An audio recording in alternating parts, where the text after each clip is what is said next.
Single mom waitress. Paid for a stranger's coffee on Christmas Eve. She didn't know he was the one they salute. The message on Claire's phone wasn't a text. It was her babysitter's whisper, shaky and rushed. "Claire, Liam's inhaler is empty. He's wheezing. I'm trying to keep him calm, but please call me back." Claire froze behind the counter with a tray of mugs in her hands, Christmas Eve lights blinking above the pie case like nothing in the world could go wrong. The dinner rush was gone. Only snow and tired people were left. Then the bell over the door rang, and a stranger walked in like he'd been outside for hours. Before we continue, tell us in the comments where you are watching this from. He didn't look at the decorations. He didn't look at the menu. He moved straight to the far booth by the window and sat with his back to the wall. Claire forced her customer smile. "Coffee?" He nodded once. Late 50s, gray and short dark hair, a face carved by wind, not comfort, a plain coat wet at the shoulders, no flash, no brand. His hands stayed flat on the table, fingers spread like he was holding them down. A small tremor ran through them anyway. "Black," he said. Claire poured it and set it down. His eyes flicked to her name tag. Claire. He read it like it mattered. "Thank you," he said. She walked away, phone heavy in her pocket. She had $22 in tips and $15 in her wallet. Liam's refill cost $38, and Ridgeway was 20 minutes away. Darren, the manager, watched from the kitchen doorway and pointed at the clock. "Keep moving." Claire ducked into the hallway and called Beth back. "How bad?" she whispered. "He's scared," Beth said. "Chest is tight. Bathroom, hot shower, steam. It's helping a little. I'm coming straight home. We'll go to Ridgeway." A pause. "Do you have the money?" Claire swallowed. "I'll have it." Back out front, the diner felt too bright and too quiet. Claire moved on autopilot, wipe, stack, refill, because thinking didn't pay bills. She glanced at the booth. The stranger still hadn't taken a sip. He just held the mug like it was the only warm thing he trusted. Claire walked over with the pot. "You're going to let it get cold." He looked up. "Doesn't matter." "It does if you paid for it." A beat. Then he asked, careful, "They still do the salute here?" Claire blinked. "Salute?" He corrected himself fast. "A ceremony. Veterans." "Oh," Claire nodded. "Noon tomorrow. Courthouse lawn."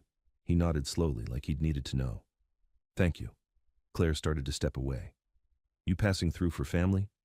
"For someone," he said, and the words sounded heavier than they should have. A few minutes later, she saw him counting bills at his booth. Once, twice. His jaw tightened. He stood and came to the register. "I'm short," he said quietly. Claire glanced at the cash. $4 short. "It's just coffee," she said. "It's not," he replied, eyes steady. Darren appeared like he'd been summoned. "Problem?" "I'm short," the stranger repeated. Darren's mouth curled. "Then you don't get it. Pay or go." The stranger nodded once, turned toward the door, and Claire saw it on his face. Shame, clean and silent. Something in her snapped. "Wait," she said. She pulled 4 crumpled dollars from her apron and laid them beside his bills. "I've got it." Darren stared. "Claire." "I've got it," she repeated. The stranger's eyes locked on hers. "Ma'am, you don't have to." Claire leaned in so Darren couldn't hear. "Then don't take it like charity. Take it like I paid your tab. Pay someone else someday." The man held her gaze like he was memorizing her. Then he nodded. "Someday," he said. Claire rang it through. The drawer snapped shut. The stranger took the receipt, folded it small, and slid something onto the counter as he turned away. At the door, he paused. "Merry Christmas, Claire." Her throat tightened. "Merry Christmas." He stepped into the snow. Claire picked up what he'd left behind. A coin, heavy, gold-toned, not money. One side, an eagle. The other, a shield and words stamped sharp. "I've got your 6. Darren barked from the back. "Close up. Lock early." Inside Maples, Darren caught her before she could grab her coat. "You just paid for some stranger," he hissed. "You think this is a charity?" Claire didn't blink. "It's coffee, Darren." "I'm cutting you next week," he said. "Don't argue." Less hours meant no groceries, no gas, no inhalers. "You cut me," Claire said, voice tight, "and you can explain to everyone why your only waitress quit on Christmas." Darren's eyes narrowed. then flicked toward the window like he'd suddenly remembered he didn't know who that stranger was. Claire walked past him and didn't look back. She killed the lights, locked the door, and stepped outside. The cold hit her like needles. Snow churned under her shoes as she hurried toward her car, and heard it. Boots in snow. A voice, crisp and respectful. "Sir." Claire turned. Across the street, half hidden by falling snow, a black SUV idled with its headlights off. A figure stood beside it, posture rigid. The stranger had stopped on the sidewalk. He lifted a hand, precise, practiced, and returned the salute like it was as natural as breathing. Claire's breath caught. Then he climbed into the SUV and disappeared into the white night. Her phone buzzed, Beth again, and reality snapped back. Claire drove fast through snow, ran up the stairs, and found Liam wrapped in a blanket, cheeks flushed, breathing thin and whistling. "Hey, buddy," she said, forcing calm. "We're getting your medicine." Liam nodded, trying to be brave. "I'm trying, Mom." "I know," she whispered, kissing his forehead. She buckled him into the back seat and headed for Ridgeway with the heater blasting. At the pharmacy, fluorescent lights washed everything pale. Claire slid the prescription across the counter. "It's for my son," the clerk typed, didn't smile, named the price. Claire swiped her card. Declined. She tried again. Declined. "Cash?" the clerk asked. Claire counted bills with shaking fingers. $4 short. 4. Her throat closed. She looked at Liam in the car through the window. Small head leaned back, breath fogging the glass. Claire pulled the coin from her pocket and set it on the counter. "Is this worth anything?" The clerk turned it over, unimpressed. "It's a coin." Behind her, the door chimed. A man stepped in wearing a worn veteran cap. He saw the coin and froze like someone had called his name in a crowd. He walked up beside Claire slowly. "Ma'am, where did you get that?" "A guy left it," Claire said. "At a diner. I don't know what it is." The man's jaw tightened. He didn't explain. He just pulled out cash and set it on the counter. "Cover it." Claire grabbed his sleeve. "No, I can't." "You can," he said, eyes hard now, "because your kid needs to breathe." The clerk took the money and slid the inhaler across. Claire snatched it like it might vanish. She ran to the car, snapped the cap off, and guided Liam through 2 slow puffs until the whistle softened and his shoulders dropped. "Better?" she asked. He nodded, exhausted. "Yeah, a little." Claire looked back toward the doors. The veteran who'd paid was already gone, swallowed by snow. She pulled the coin from her pocket again. Under the harsh lights it looked too clean, too official to belong to a random guy short on coffee. Claire started the car, checked the mirrors, and pulled out, because the only thing scarier than questions was staying still with her son in the back seat. Halfway home, her phone buzzed with a new text from an unknown number. "Merry Christmas, Claire. Get him home warm." Claire's hands tightened on the wheel. She didn't know how anyone could know that. She didn't reply. She just drove faster, eyes on the road, Liam's small breaths finally steady behind her. When she got home, Beth was waiting on the couch, worry written all over her face. Claire showed her the inhaler, and Beth's shoulders sagged with relief. After Beth left, Claire sat at the kitchen table with the coin in her palm, turning it over and over until the metal warmed. Her bank app showed what she already knew: overdraft warning, red numbers, a week of thin meals waiting on the other side of Christmas. She set the phone down and stared at her hands, still smelling like coffee. The coin sat there like it didn't belong in her kitchen. Claire rubbed her thumb over the words. "I've got your 6, and the phrase tugged at something buried. "Watch my back, don't leave me."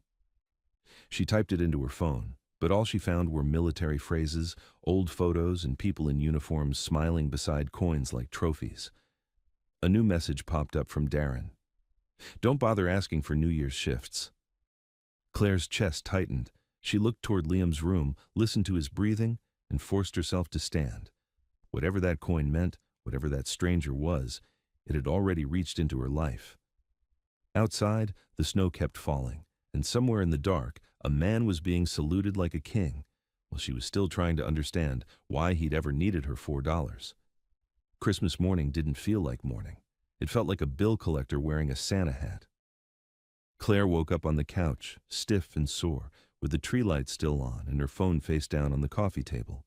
She listened for the sound she'd been terrified to miss. Liam was breathing, not perfect, not deep, but steady. She slipped into his room.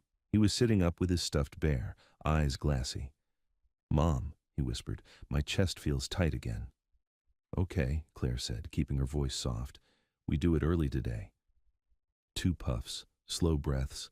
The whistle eased just enough to make her knees stop shaking.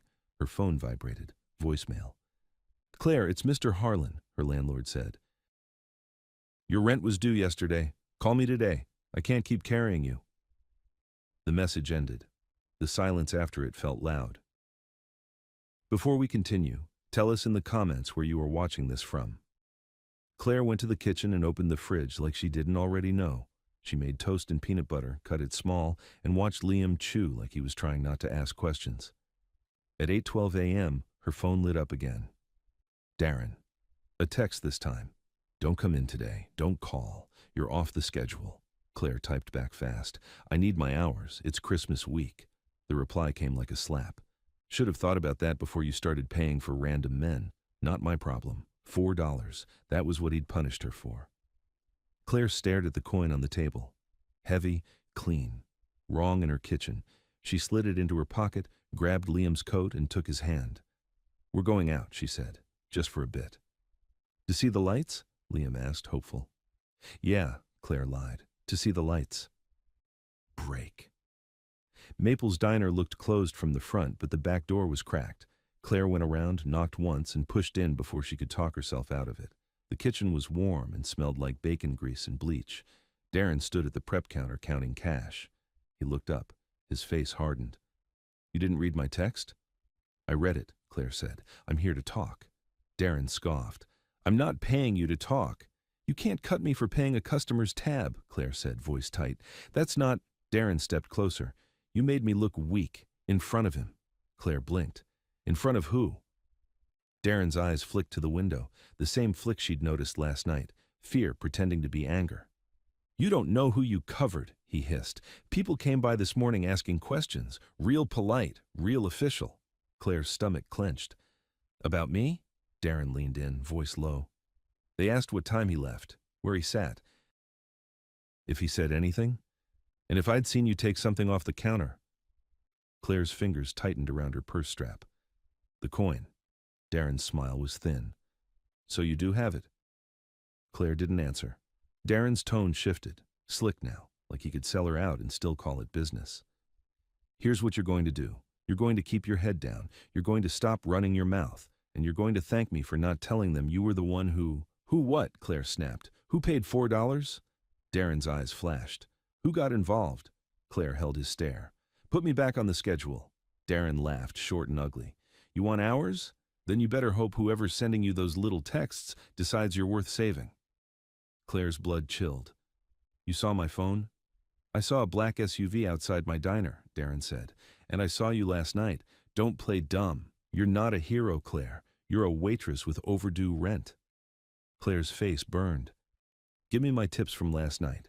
Darren slid a small envelope across the counter like it hurt him. "Merry Christmas." Claire snatched it and left before she said something that would get her fired for good. Outside, she found Liam sitting on the curb by the dumpster, kicking at snow. "Mom, can we go now?" he asked. "Yeah," she said, breath shaking. "We're going." Break. Main Street was busy. Wrapped boxes, carols, kids dragging parents toward the giant tree. But under it all, Claire noticed something else. Uniforms. A pair of deputies at the courthouse steps, 2 men in dark coats with earpieces pretending they were just admiring the wreaths. A black SUV parked half behind a delivery truck like it didn't want to be seen. Claire's hands tightened on the wheel. She turned the radio on and heard a cheerful host talking over jingle bells. "And don't forget, folks, noon sharp at the courthouse lawn. Big turnout expected. Out-of-town guests. Let's show them Cedar Hollow pride." Out-of-town guests. Claire looked at the coin in her pocket like it was suddenly heavier. She drove to Ridgeway Pharmacy because last night's veteran had come from somewhere, and the pharmacy felt like the only place that had told her the truth, even if it had been the truth she didn't want. The same clerk stood behind the counter, eyes tired. Claire leaned in. "The man with the veteran cap from last night. Do you know him?" The clerk didn't look up. "No. He paid for my son's inhaler." A pause. just long enough to prove the clerk was choosing his answers. "Ma'am," he said quietly, finally meeting her eyes, "if you're looking for him, don't." Claire felt her skin tighten. "Why?" The clerk's gaze flicked to Claire's pocket like he could see through fabric. "Because people who carry things like that don't want attention." Claire swallowed. "My phone got a message about my kid. How would anyone know?" The clerk's voice went lower. "Go home. That's all I can tell you." Claire turned to leave, then stopped. "Is my son in danger?" The clerk hesitated, just long enough to answer without lying. "Not if you listen." Break. The VFW hall by the tracks was the next stop, a squat brick building with an American flag out front and a parking lot half full, even on Christmas. Inside, men sat at folding tables with coffee and cards. When Claire walked in, the room didn't stop. It lowered, like someone had turned a dial. A woman behind the counter looked up. "Can I help you, hon?" Claire set the coin down. The woman's face changed instantly. Not surprise, recognition. A chair scraped, cards hit a table. Someone stood like they'd been ordered to. Then the veteran from last night appeared from the side room. Same cap, same steady eyes. "You," Claire said, breath catching. "Why didn't you tell me your name?" He didn't touch the coin. He didn't even look at it for long. "Not here." "What is this?" Claire demanded. "Because my manager cut my hours, my rent is late, and my son—" "I know," he said. Claire's stomach dropped. "How do you know?" The veteran's gaze flicked toward the back door. Two men near it had shifted, suddenly alert, like they were listening to the parking lot through the walls. Claire lowered her voice, furious and scared at once. "Last night he got saluted. Then I got a text about my kid. Now everyone looks at this coin like it's a grenade. Tell me what's happening." The veteran stepped closer, peppermint and coffee on his breath. "Put it away." "No." His eyes hardened. "Ma'am, no," Claire repeated. "Not until I find him." The veteran's expression didn't soften, but something in it cracked, just a hair. "You don't find him," he said. "He finds you." The woman behind the counter leaned in, voice sharp. "Stop asking questions in rooms with walls." Claire snatched the coin and backed toward the door, with Liam pressed against her leg. Outside, the wind slapped her face raw. She got Liam into the car, hands shaking, and her phone buzzed again. Unknown number. "Go straight home. No stops." Claire's pulse spiked. She didn't type. She didn't call. She just drove. Halfway there, her phone rang. "Mr. Harlan," Claire answered on speaker, forcing calm. "Hello? You got my voicemail?" the landlord snapped. "I'm coming by today. I'm done getting excuses." "I'm working on it," Claire said. "It's Christmas." "Christmas doesn't pay mortgages," Harlan said. "And if you don't have it by Monday, I start eviction." Claire's grip whitened on the wheel. "Monday is 3 days." "Then you better find a miracle." He hung up. Break. Claire turned onto her street and found a white paper stuck to her apartment door, flapping in the wind. Not a notice from the office. A taped-on warning. Past due. Claire didn't even park right. She killed the engine, scooped Liam up, and rushed inside. The apartment smelled like cold air and burnt toast. She set Liam down and heard it, knocking, hard. She froze. The knocking came again, louder. Liam's eyes went wide. "Mom?" "Go to your room," Claire said. "Take your bear. But now." He ran. Claire walked to the door and looked through the peephole. Deputy uniform. Her heart dropped. She cracked the door. "Yes?" The deputy stood on her landing, calm, hands visible, like he'd been trained to look harmless. "Ms. Carson?" he asked. Claire swallowed. "Yes." "Step out for a moment," he said. "We need to ask you a few questions about last night." Claire kept the chain on. "Questions about last night?" she said, forcing her voice not to shake. "At the diner?" The deputy nodded once, polite the way a door can be polite right before it closes. "Yes, ma'am, just a few. Routine." Behind him, the stairwell smelled like wet wool and old pine cleaner. Somewhere upstairs, a TV played a Christmas movie too loud. Normal life trying to drown out the sound of trouble. Claire glanced back over her shoulder. Liam's bedroom door was cracked a sliver, a small eye peeking through. Claire lowered her voice. "My son's inside. He's sick." "I understand," the deputy said. "This won't take long. If you'd step out." She unhooked the chain and stepped onto the landing, pulling the door almost shut behind her so Liam wouldn't see her face. The deputy didn't fill the space with threats. He didn't need to. His partner stood 2 steps lower, hands folded, watching the hallway like it was a perimeter. "Ms. Carson," the first deputy said, "you were working at Maple's Diner last night around 9. "Until close," Claire answered, "and you interacted with a gentleman who paid for coffee, sat by the window." Claire's throat tightened. "Lots of people drink coffee." The deputy's eyes stayed gentle. This one left something behind. Claire felt her pocket like it had turned to ice. "What did he leave?" she asked, playing dumb. The deputy smiled slightly, like he'd expected the lie and didn't take it personally. "A coin." The word landed harder than it should have. "I don't know anything about that," Claire said. His partner shifted half a step, not aggressive, just reminding her there were 2 of them. The first deputy kept his voice low. "We aren't here to accuse you of anything. We're trying to make sure that item doesn't end up in the wrong hands." Claire stared at him. "Wrong hands like mine?" "Wrong hands like somebody who'd sell it online," he said, "or flash it around, or use it to get close to the wrong people." Claire's pulse pounded in her ears. "I didn't steal anything." "No one said you did," the deputy replied, still calm. "But you did pick it up." Claire's breath caught. "How would you know that?" He didn't answer directly. "We need you to come down to the station, Ms. Carson. Statement, 10 minutes. "No," Claire said, too fast. The deputy's politeness didn't change. "Ma'am, it's easier if you cooperate. People get protective about these things." Claire felt heat climb into her cheeks. "I have a kid inside. I can't just leave him." The deputy nodded. "Then bring him. We'll keep it quick." Liam's door creaked behind her. "Mom?" Liam's voice cracked. Claire turned and saw him standing barefoot in the hallway, clutching his bare inhaler in the other hand like it was a weapon. The deputy's gaze softened for real this time. "Hey, buddy, we're not here to scare you." Liam didn't answer. His breathing was already a little fast. Claire crouched beside him. "Go sit on the couch," she whispered. "Put on your socks." Liam's eyes flicked to the deputies. "Are you taking you?" "No," Claire lied. "They just need to talk to me." Liam grabbed her sleeve. "Don't go." Claire kissed his forehead. "I'll be right downstairs, right here." She stood, looked at the deputy. 5 minutes, she said, "on the landing, no station." The deputy hesitated, then nodded like he'd been given permission to keep the peace. "Fair," he said. "We'll do it here." He took out a small notebook. "Did the gentleman say his name?" "No." "Did he mention the courthouse ceremony?" Claire's stomach tightened. He asked if they still did it. "Did he say why he was in town?" "For someone," she said, and hated herself for giving anything. The deputy wrote it down. "Did he give you the coin or did you take it after he left?" "I picked it up," Claire admitted, "because it was on the counter and because my manager was screaming and I was trying to close."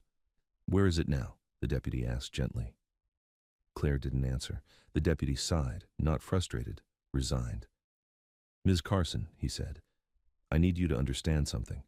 That coin is not a souvenir. It identifies someone, and there are people who would hurt to get close to who it belongs to." Claire's chest tightened. "So it belongs to him. It belongs to a world you don't want inside your apartment," the deputy said. "We can take it off your hands. Quietly." Claire stared at his face and realized the truth. This wasn't about theft. It was about control. "If I give it to you," Claire said, "what happens to me?"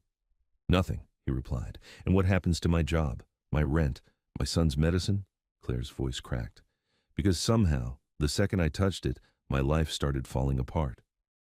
The deputy's pen paused. His partner glanced down the stairwell, then back, like he didn't want to be having this conversation in public. The first deputy spoke softer. "Your life was already hard, Miss Carson." Claire swallowed. "So you're here to make it harder?" "I'm here to keep you safe," he said. "Then stop showing up at my door," Claire snapped. A beat. The deputy closed the notebook. He didn't threaten her. He just changed tactics. "Ms. Carson," he said, "we're going to need that coin by end of day. If you don't hand it over, someone else will come ask. They might not be as polite." Claire's skin went cold. She opened her mouth to answer.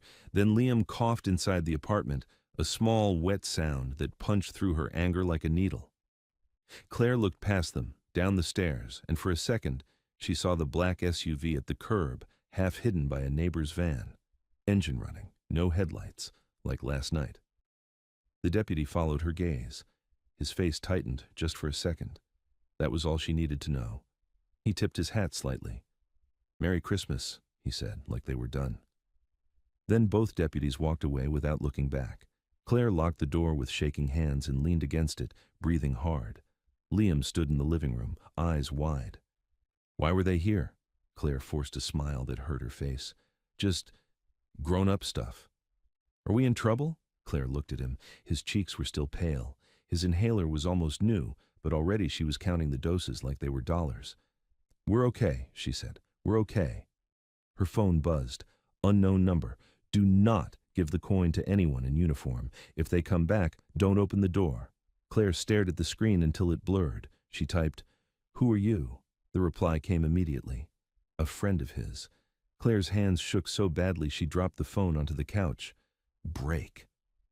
By late morning she couldn't sit still anymore. Every sound in the hallway made her flinch. Every car door outside made her heart climb into her throat. She needed money. She needed control. She needed air. She bundled Liam up and drove to the church down the street because the Christmas pantry was handing out boxes and Pride didn't feed kids. The line wrapped around the building. Families in old coats, elderly couples, people pretending they weren't desperate. Claire kept her head down. Halfway through the line, she felt eyes on her. Not the normal kind, not curious, tracking.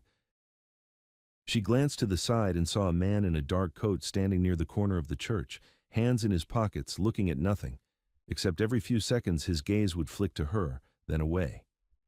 Claire's stomach tightened. She turned Liam so his back faced the man. "Stay close," she whispered. When it was her turn, the volunteer smiled, handed her a box. "Merry Christmas?" Claire nodded, throat tight, and pushed outside, only to see the man in the coat walking away like he'd gotten what he came for. Claire loaded the box into her trunk. As she shut it, she spotted something tucked under her windshield wiper. A folded sheet of paper. Not a ticket, not a flyer. A receipt. Ridgeway Pharmacy. Last night, inhaler paid. And written on the back in clean block letters, Courthouse, 11:45, come alone. Claire's mouth went dry. She looked around. The dark coat man was gone. Liam tugged her sleeve. "Mom, can we go home?" Claire looked at her son, then at the courthouse clock tower visible at the end of Main Street. A part of her wanted to drive straight home and lock every bolt. Another part of her was tired of being pushed around by people who spoke in threats wrapped in politeness. "We're going," she whispered, mostly to herself. "But you said we were going home," Liam said. "We are," Claire lied again, after one stop. Break. At 11:30, she dropped Liam at Beth's with the food box and a forced smile. "Just for an hour," Claire said. "I have to straighten something out." Beth frowned. "Claire, you look like you haven't slept." "I haven't," Claire admitted. "Please, just keep him calm. If he coughs—" "I know," Beth said, eyes sharp now. "What's going on?" Claire shook her head. "I can't explain it. Not yet." Beth opened her mouth to argue. Then she saw Claire's hands shaking. "Okay," Beth said softly. "Go. But call me if—" Claire nodded and left before she could change her mind. The courthouse lawn was already crowded, even before noon. Flags, folding chairs. A podium with microphones. A brass band warming up. Instruments catching pale winter sun. Honor guard rehearsing their steps like the ground itself was watching. Claire parked 2 blocks away, heart hammering, and walked fast, head down, trying to look like she belonged. She didn't. She felt it immediately, the way people scanned her, then looked away too quickly. Near the steps, 2 men in dark coats stood with their hands folded, eyes constantly moving. One spoke into a sleeve. Claire's breath hitched. She turned, pretending to check her phone, and saw the black SUV behind a line of parked cars, angled so it could pull out fast. Same one. No plate on the front. She moved toward the edge of the crowd, toward the small stand of trees where she could see without being seen. 11:43. 11:44. At 11:45 on the dot, someone stepped beside her so quietly she didn't hear the approach. A woman, mid-30s, hair tight in a bun, coat too plain to be fashion. She looked like a teacher, or an accountant, or someone you'd never notice, except her eyes didn't stop moving. "Claire Carson?" the woman asked. Claire's stomach dropped. "Yes." The woman didn't introduce herself. "You have the coin?" Claire's hand went to her pocket instinctively. "Who are you?" "Not the police," the woman said, "and not your enemy."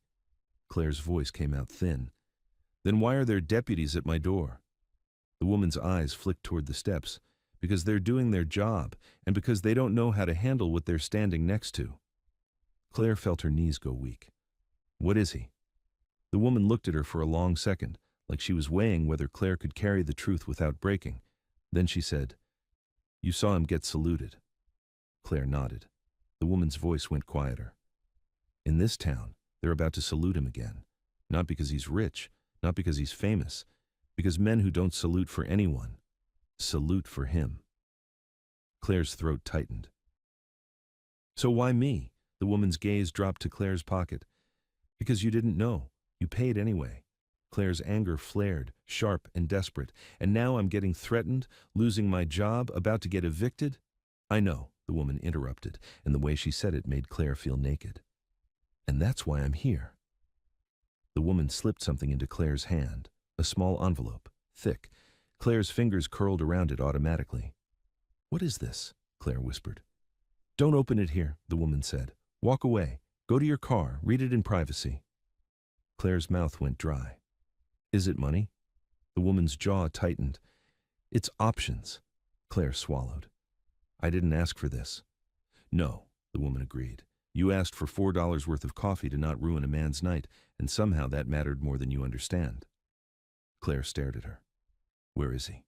The woman's eyes flicked to the black SUV.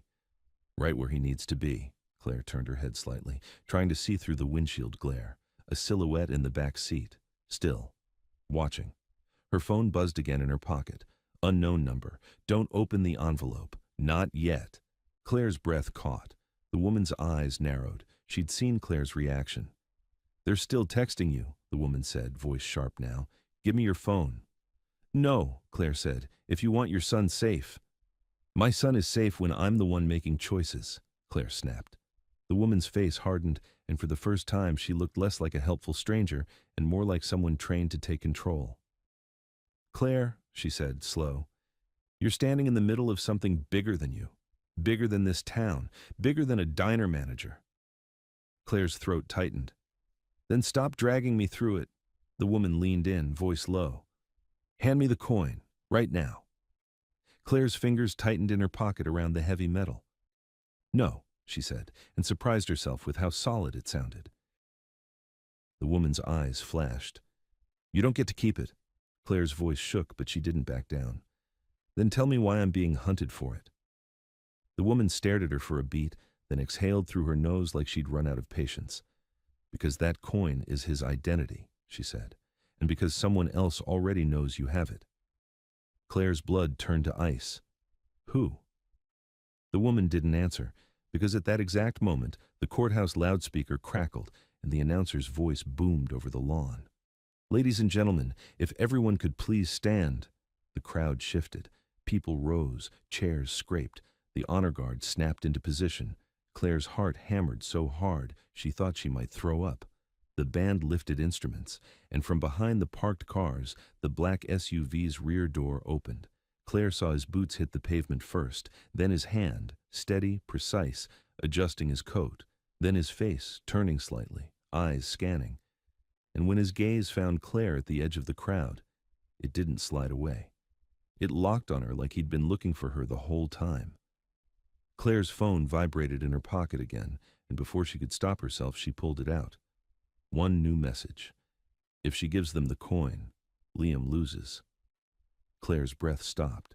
Her eyes snapped back to the woman beside her, but the woman's hand was already moving toward Claire's pocket, fast and decisive, and Claire jerked back, and the envelope slipped from Claire's grip, hit the snow, split open, papers scattering, and one photograph landed face up at Claire's feet. A military funeral, a folded flag, a young soldier's face in a frame. Claire's knees buckled because she knew that face. She hadn't seen it in years. Liam's father, and stamped in the corner of the photo, bold black letters, Classified, do not release. Claire reached down, shaking, to grab it, and the woman's hand clamped on her wrist hard enough to hurt. Claire yanked her wrist back, but the woman's grip held like a clamp. "Let go," Claire hissed. The woman didn't. Her nails pressed through Claire's sleeve. "You can't have that," she said, eyes fixed on the photo like it was radioactive. Claire's pulse was a drum in her throat. Around them, the entire lawn had stood, hundreds of people facing the courthouse steps, hats off, hands over hearts. The band held the first note in their lungs. Nobody was watching the edge of the crowd. Claire twisted hard. Pain shot up her arm. The woman tightened. And Claire did the only thing she had. She stomped down on the scattered papers, grinding them into the snow, and then shoved her shoulder into the woman's chest. The woman stumbled half a step. Claire snatched the photo of Liam's father and shoved it into her coat. "Don't!" the woman snapped, voice suddenly sharp enough to cut. "Claire, listen to me!" A gloved hand caught the woman's elbow from behind. A man in a dark coat, earpiece, the kind of face that didn't smile for cameras. "We have movement," he murmured into his sleeve, eyes locked on Claire. Claire backed away, heart smashing against her ribs. She didn't run yet. Running made you obvious. She moved, just a fast walk through the standing crowd, head down, like she belonged. The announcer's voice boomed again. "Please remain standing for the arrival of—" The name cut out under a wave of applause.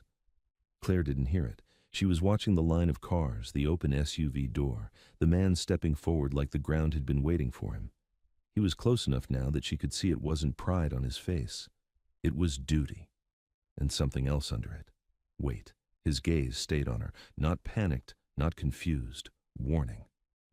Claire's phone vibrated again in her pocket. She didn't look. She didn't dare.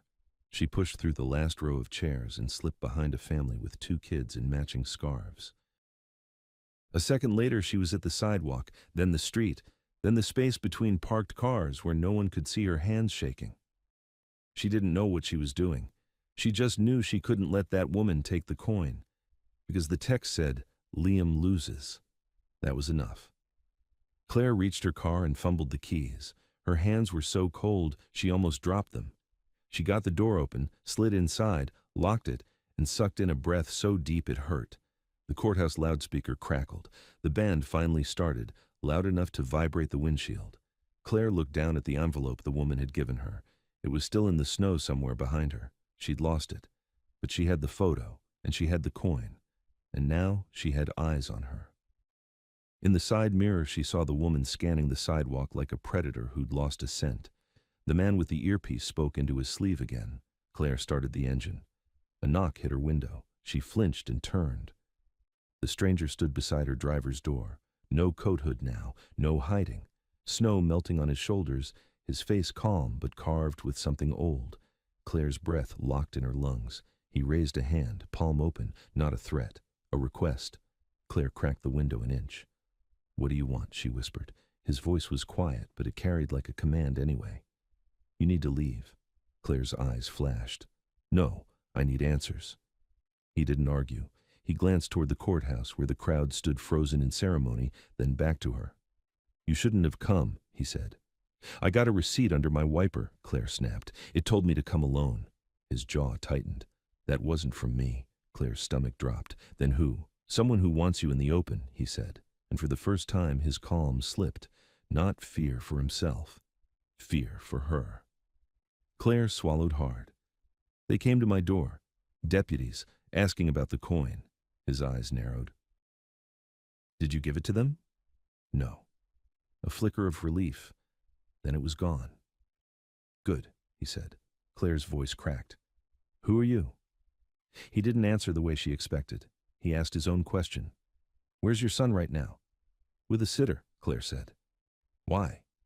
He leaned closer to the cracked window. "Drive straight there. Do not go home."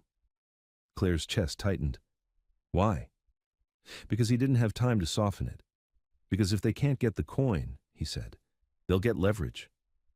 Claire felt her blood turn to ice. "You mean Liam?" His eyes held hers. "Yes." Claire's hands started shaking again. "You don't even know him." "I know his father," the man said. The words hit like a car crash. Claire's throat closed. "My husband is dead." "I know," he said, voice lower, "and I'm sorry." Claire's eyes burned. Then why is his funeral photo in an envelope marked classified? His gaze flicked to her coat pocket. You have it. Claire didn't deny it. She couldn't. He exhaled slow through his nose, like he'd been trying to keep this clean, and someone had spilled blood on the floor. Listen to me, he said. Whatever you think happened to him, there's more. And people don't want you to know. Claire's anger surged, raw and messy. I didn't want to know.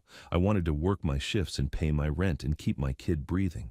You walked into my diner and now you're being watched, he finished steady, because you touched something that isn't supposed to be in civilian hands. Claire's mouth went dry. Then take it back. He shook his head once. Not here. Why not? She demanded. His gaze cut past her to the street. A black sedan had rolled to the corner and stopped without a reason, two silhouettes inside. They're already too close, he said. Claire's heart hammered. Who are they? He didn't answer directly. People who don't salute, he said. People who take. Claire's breath shook. Then why did you leave the coin? His eyes softened for the first time. I didn't mean to, Claire stared at him. That makes no sense. He looked away just for a second, then back like he'd decided to tell her the part she could handle. I was short, he said. You covered it. You didn't ask who I was. You didn't ask for anything. You treated me like a man, not a symbol. Claire's eyes stung. It was $4. It wasn't, he said, voice rougher now. Not to me. The courthouse band swelled, louder, and somewhere the crowd cheered again. The ceremony was moving forward without him, without the man everyone had come to salute, and he was here, at Claire's window, choosing her over them. Claire's phone buzzed again. Unknown number. Answer. Call now. Claire didn't move. The stranger's eyes flicked to her phone. Don't. Claire's throat tightened. You're texting me? He didn't blink. No. Her fear sharpened into something colder. Then someone else is. He nodded once. Yes. Claire swallowed hard. They said if I give the coin to anyone in uniform, Liam loses. The stranger's face changed. Not panic, not surprise, recognition. He leaned in close to the cracked window, voice so low she barely heard it over the band. Claire, he said, do you trust me? Claire's laugh came out broken. I don't even know your name. He held her gaze. Then trust what you saw. You saw me get saluted. You saw the way they stood. You saw who looked scared. Claire's hands clenched on the steering wheel. He continued, calm but urgent. Drive to your sitter. Take your son. Go to the address I'm going to give you. Do not stop. If anyone tries to pull you over, you keep going and call 911. Claire's mouth went dry. You're telling me to run from the police? I'm telling you to run from whoever's pretending to be them, he said. Claire's chest tightened. What about my apartment? My stuff? Stuff can be replaced, he said.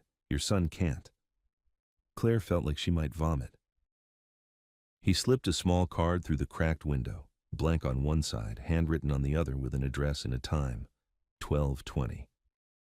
Where is this? Claire whispered. Safe, he said. Claire's eyes darted to the corner where the black sedan still waited. I can't, she whispered. The stranger's face tightened. You can. Then his phone buzzed in his pocket. He checked it once and his jaw set like stone. They saw me, he said. Claire's skin went cold. Who? He didn't answer. He stepped back from the window, scanning the street, and for the first time she saw it, how he moved, not like a man trying to be tough, like someone trained to stay alive. He looked back at her.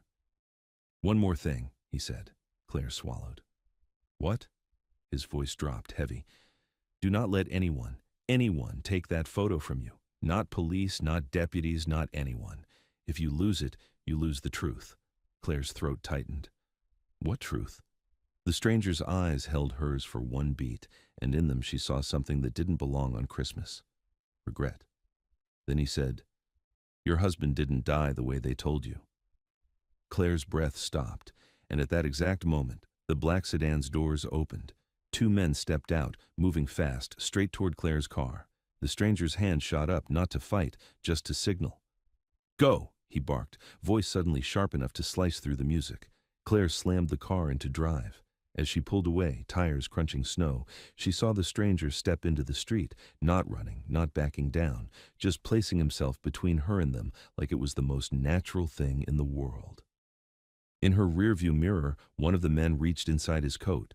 Claire's hands shook so badly she almost clipped a parked car. Her phone buzzed again. This time, it was a call. Unknown number, and the screen flashed one word like a threat. Liam. Claire's finger hovered over answer. Claire's finger hovered over the screen. Unknown number. Liam. Her throat locked. She glanced at the rearview mirror. Two men closing distance on foot. The stranger stepping into the street like a human barricade. No panic in him, just decision. Claire hit answer. "Mommy!" Liam's voice came through, small and thin, like it had to travel through a room full of fear to reach her. Claire's chest caved. "Liam, baby, are you okay? Where are you?" A pause. Too long. Then another voice slid in, smooth and adult. "He's fine. For now." Claire's hands tightened on the wheel until her knuckles blanched. "Who is this?" "Someone who doesn't like misunderstandings," the voice said. "You have something that doesn't belong to you." Claire's blood went cold. "He's with Beth. You're not—" "I'm with your son," the voice cut in, calm as a lullaby. "You want him to keep breathing easy? You're going to turn around." Claire swallowed hard, eyes burning. "Before we continue, tell us in the comments where you are watching this from." She forced her voice to stay even. "Put him back on." A soft laugh. "He's scared. You want to talk to him? You do what you're told." Claire glanced at the mirror again. The men were still behind her, but now she was gaining space. The street ahead opened onto Main, then the turn toward Beth's. The stranger's words rang in her head. Leverage. Claire took the coin from her pocket with one hand, like touching it could keep her steady. "What do you want?" "The coin," the voice said, "and the photo you took." Claire's stomach dropped. "You know about the photo." Another pause, then, "Turn around. Courthouse. Now." Claire's foot stayed on the gas. "No." Liam's voice again, shaking. "Mom, I don't like this." Claire's eyes flooded. "Baby, listen to me. Are you hurt?" Liam started, then the line crackled and the adult voice returned. "He's not hurt," the voice said. "Don't make that change." Claire's jaw clenched so hard it hurt. "You're in Beth's apartment." "I'm where I need to be," the voice replied. Claire forced herself to breathe. She couldn't speed her way through this. She needed a move that didn't get her son punished. She lowered her voice, soft and pleading, the way she talked to Liam when his chest tightened. Okay, I'm turning around." She didn't.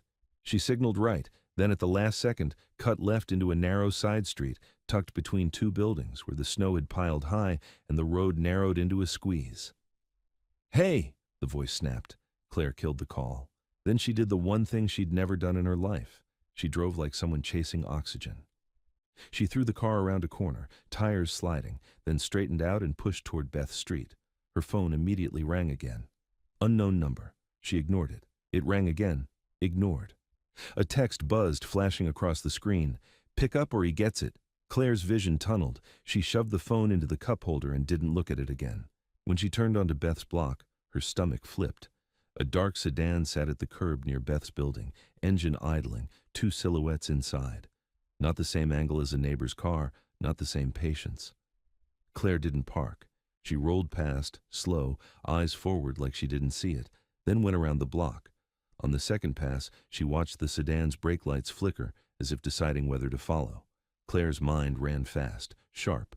If she stopped, they'd be waiting at the door. If she called Beth, they'd hear. She needed to get Liam out without letting them see her do it. Claire swung into the small grocery lot at the end of the street, parked behind a delivery van, and climbed out with her hood up and her head down. She jogged back along the sidewalk, cutting through an alley to reach Beth's building from the rear entrance. The back door was supposed to lock. It was cracked open. Claire's pulse spiked so hard she almost turned around, but Liam's voice echoed in her head. "Mom, I don't like this." Claire slipped inside. The hallway smelled like fried onions and cheap candles. Someone's TV blared a game show. Normal. Too normal. She climbed the stairs quietly, every step controlled, like sound could get her son killed. Beth's door was shut. The chain wasn't on.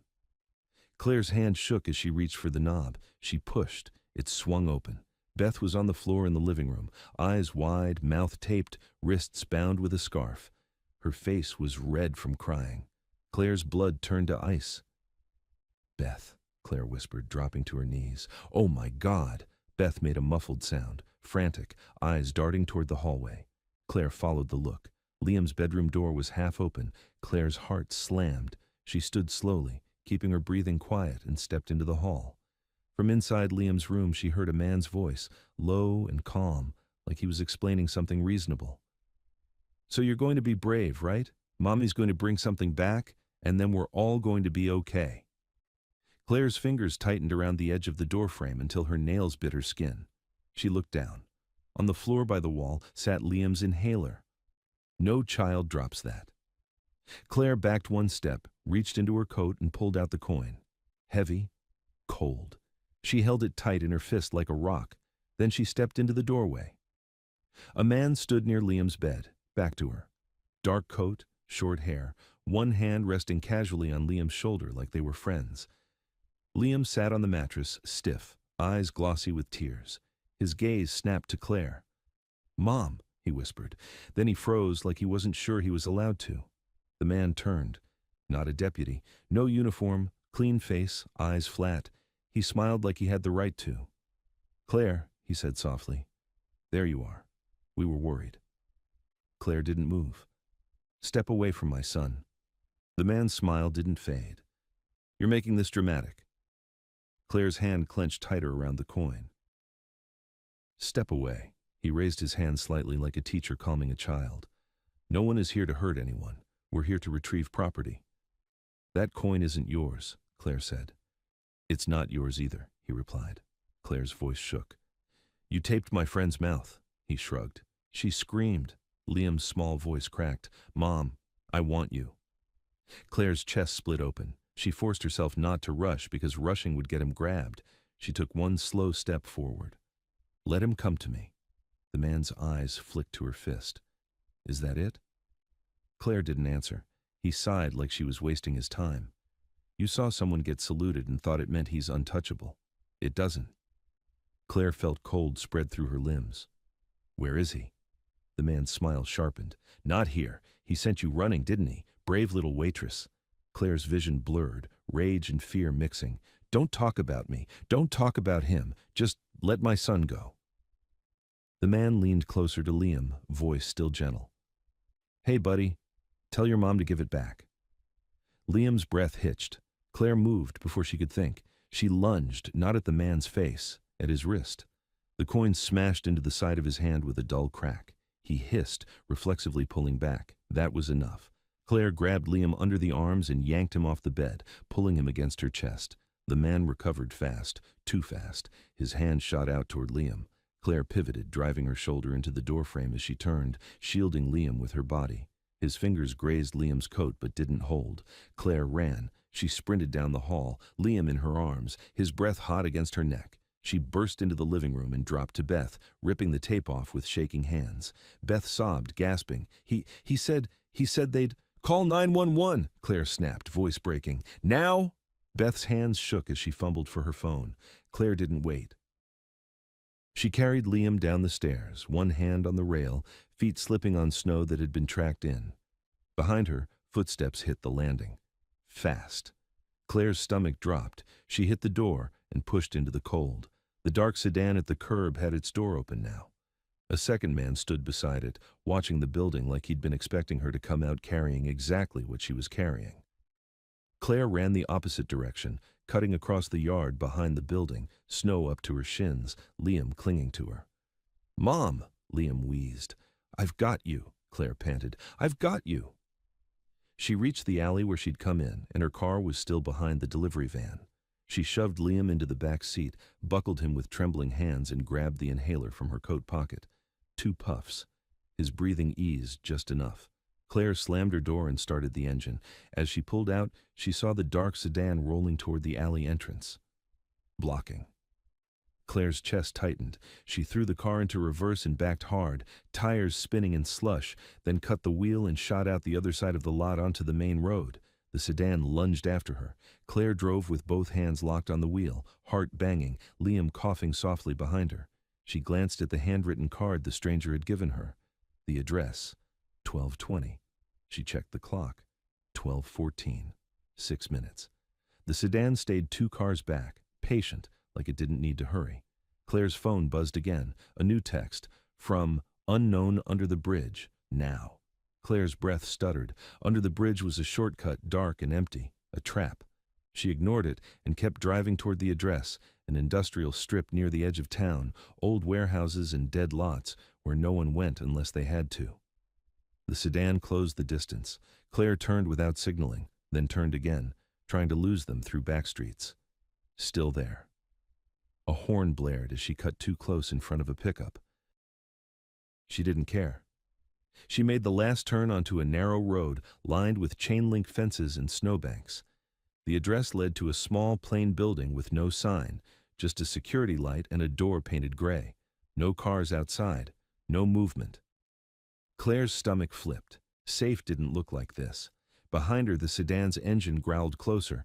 Claire hit the brakes, jumped out, yanked Liam's door open. "Run with me," she said, voice shaking. "Hold my hand. Don't let go." Liam nodded, terrified. They ran to the gray door. It was locked. Claire rattled it, panic rising like bile.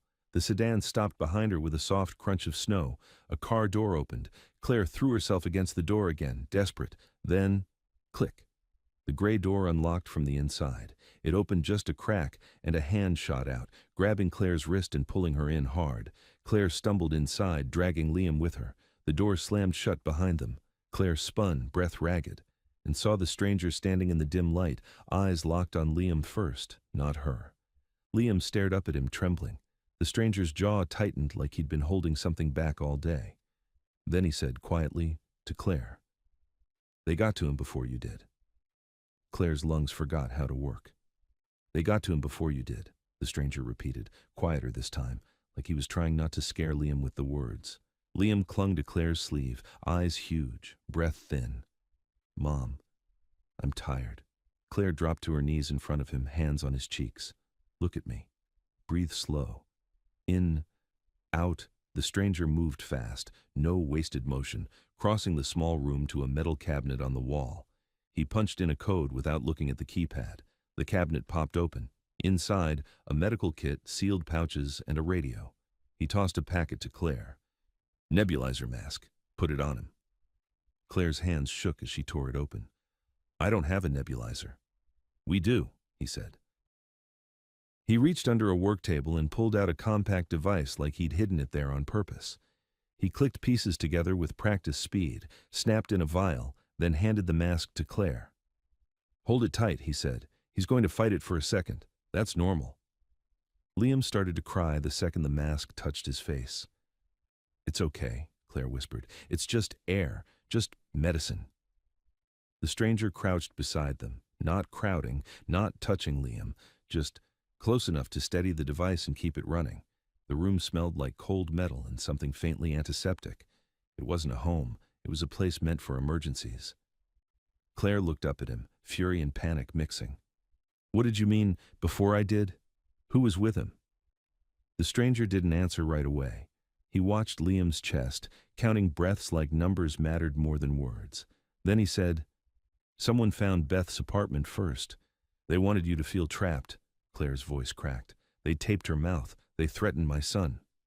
"I know," he said, and there was iron under it now. Claire's eyes burned. "Then do something." "I am," he replied. He stood and went to the radio. "Lark, status." A woman's voice came through instantly, tight and controlled. "They're circling. Sedan plus a second vehicle. I've got eyes." The stranger's jaw set. "Did you identify them?" "Not local," Lark said. "Plates are clean. Too clean." Claire's blood went cold. "Lark? That's the woman at the courthouse." The stranger glanced at her. "She works for me." Claire stared. "She tried to take the coin." "She tried to take it from you before they did," he said. Claire wanted to scream, but Liam's breathing was finally easing. The nebulizer hissed softly, steady as a metronome. His shoulders loosened a fraction. Claire swallowed hard. "Who are you?" The stranger looked at Liam again before he answered, like the child had earned the truth first. My name is Daniel Mercer, he said. I'm here because of your husband. Claire's throat tightened. Stop saying that, he's dead. Daniel didn't flinch. I know. Claire pulled the photo from her coat pocket with shaking fingers and held it up. Then explain this. Daniel's eyes flicked to the stamp, classified, then away like it hurt to look at. That photo was never supposed to leave a file, he said. Why? Claire snapped. Why would my husband's funeral be classified? Daniel exhaled slow. Because the story you were given was a version, clean, safe, easier to sell to families. Claire's voice rose, cracking. Sell? My husband died and they sold me a story? Claire, Daniel said, voice low, warning. Not in front of Liam. Claire choked on the anger and forced it down. Fine. Then tell me the version that's real. Daniel didn't answer yet. He stepped closer and lowered his voice anyway. The real version is the reason those men were at Beth's, he said. And the reason deputies showed up at your door. They're not after you because you're important. They're after you because what you have can expose them. Claire stared. Expose who? Daniel's gaze stayed steady. The people who decided your husband couldn't come home. The words hit her like a punch. Her vision blurred. You're saying he was... Her voice failed. He was killed? Daniel didn't say yes. He didn't say no. He said, I'm saying he didn't die by accident, and he didn't die alone. Claire's chest tightened so hard she couldn't breathe for a second. You knew. Daniel's eyes darkened. I suspected, and I didn't push hard enough. Claire's hands shook. Why would you come now, after years? Daniel looked away, then back. Because I got a letter. 2 weeks ago, a letter that should have been destroyed. Claire's pulse hammered. From who? Daniel hesitated just a fraction. From someone inside, someone who's scared. They wrote one line that changed everything. What line? Daniel's voice went quiet. They wrote, the widow doesn't know what her kindness will unlock. Claire's stomach dropped. That's me. Yes, Daniel said. Claire's anger flared again. So I'm bait. Daniel's jaw tightened. No, you're the key they didn't predict. Claire looked down at Liam. His eyes were half closed now, exhausted, breathing easier through the mask. He leaned against her like he trusted her body to be the safest place in the world. Claire whispered, He said they got to him before I did. Daniel nodded once. They did. They called you. They wanted you to answer. They wanted you to panic and come back to the courthouse so they could take the coin and the photo in the open. Claire's voice shook. How did they know my son's name? Daniel's gaze hardened. Because someone has been watching you since last night, and because your phone is compromised. Claire felt sick. You're sure? Daniel nodded. I'm sure enough that I'm not letting you walk back out with that device on. Claire jerked. That's my phone. I need... Daniel cut in, firm. You need your son alive more. The radio hissed. Lark's voice again. They're moving. They think she's inside. 10 seconds. Daniel's entire posture changed. Calm turned into something sharper. He grabbed a small black pouch from the cabinet and tossed it to Claire. Put the coin and the photo in here. Now. Claire's fingers fumbled. Why? Because if they get their hands on either, Daniel said, they can rewrite the story again, and this time they'll erase you. Claire shoved the photo in. Then the coin. Heavy, cold, final. Daniel zipped the pouch and pulled out a second coin from the cabinet, identical shape, slightly dulled. A decoy, he said, seeing her face. For moments like this. Claire's mouth went dry. You planned this. Daniel didn't deny it. I planned for the worst. A heavy thud hit the exterior door.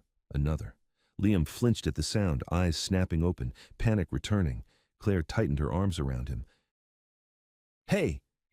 Look at me! You're safe! Daniel moved to the door, pulled a pistol from under the work table, and checked it with one smooth motion. Claire's breath caught. Jesus! Daniel didn't look at her. Stay behind that wall. If anyone comes in, you don't move. Another ooder.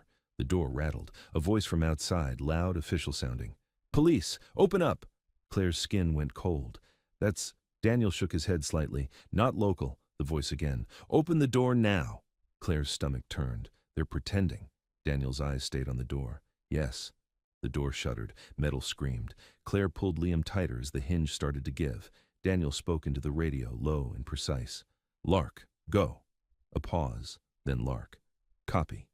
And suddenly, outside, a sharp metallic bang. Not a gunshot, something else. A flash of white light cut under the doorframe like lightning.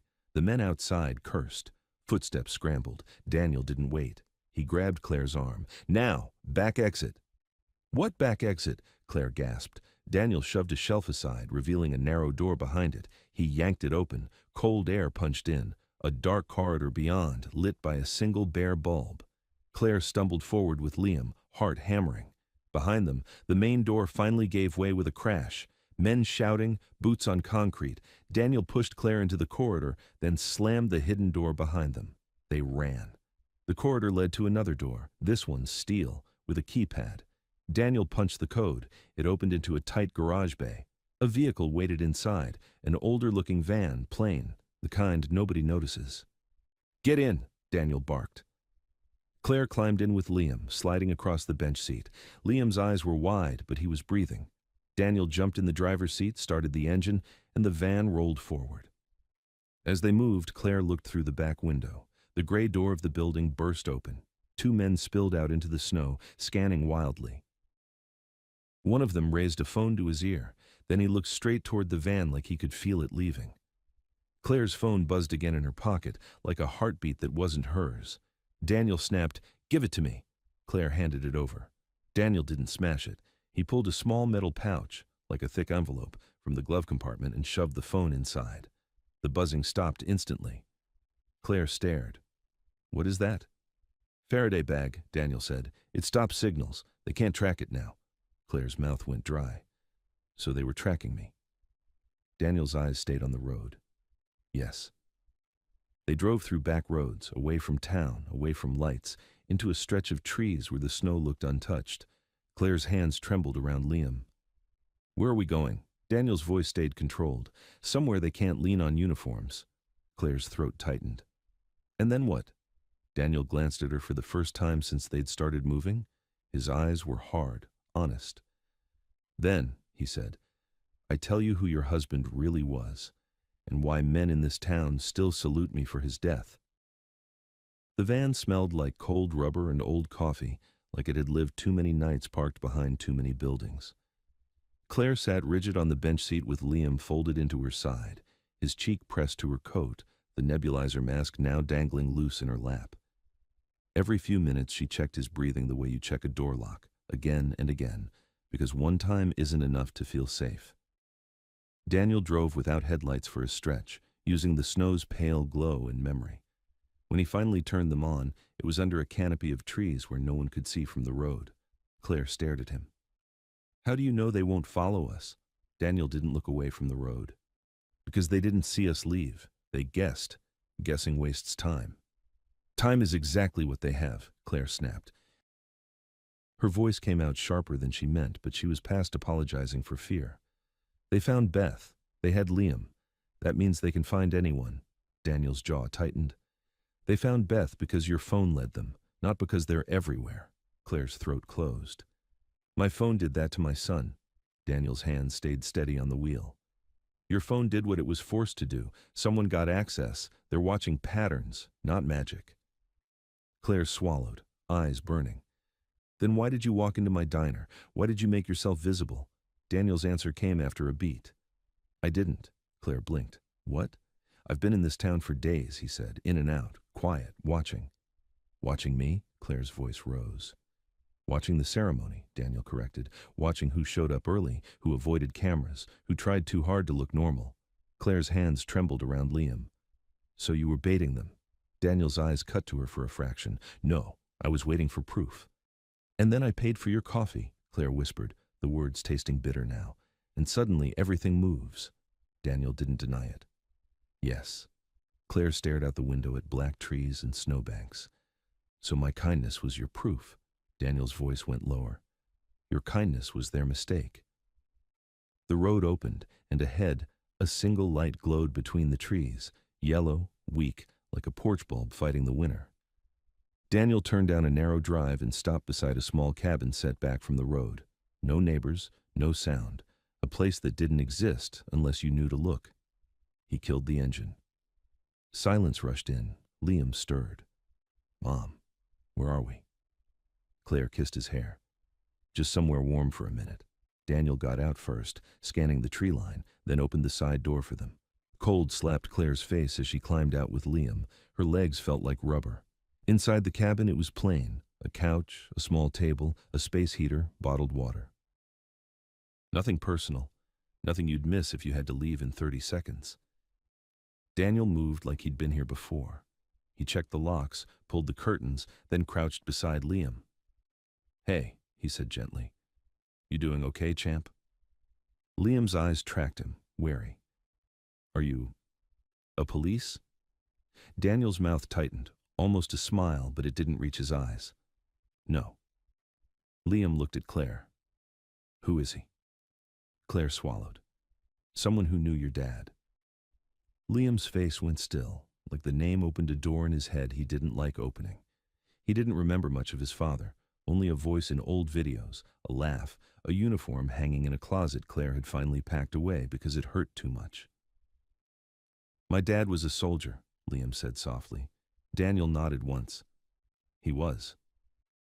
Claire sat Liam on the couch and wrapped a blanket around him, hands still shaking. "Okay," she said, turning to Daniel. "Talk, now." Daniel didn't sit.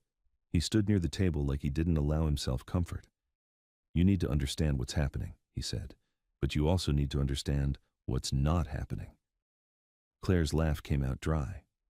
"My friend got tied up. My son got threatened. Men pretended to be police. That's what's happening."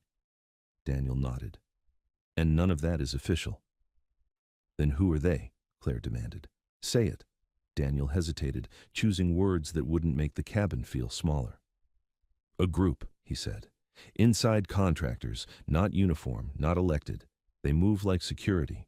They act like law enforcement when it suits them." Claire's chest tightened.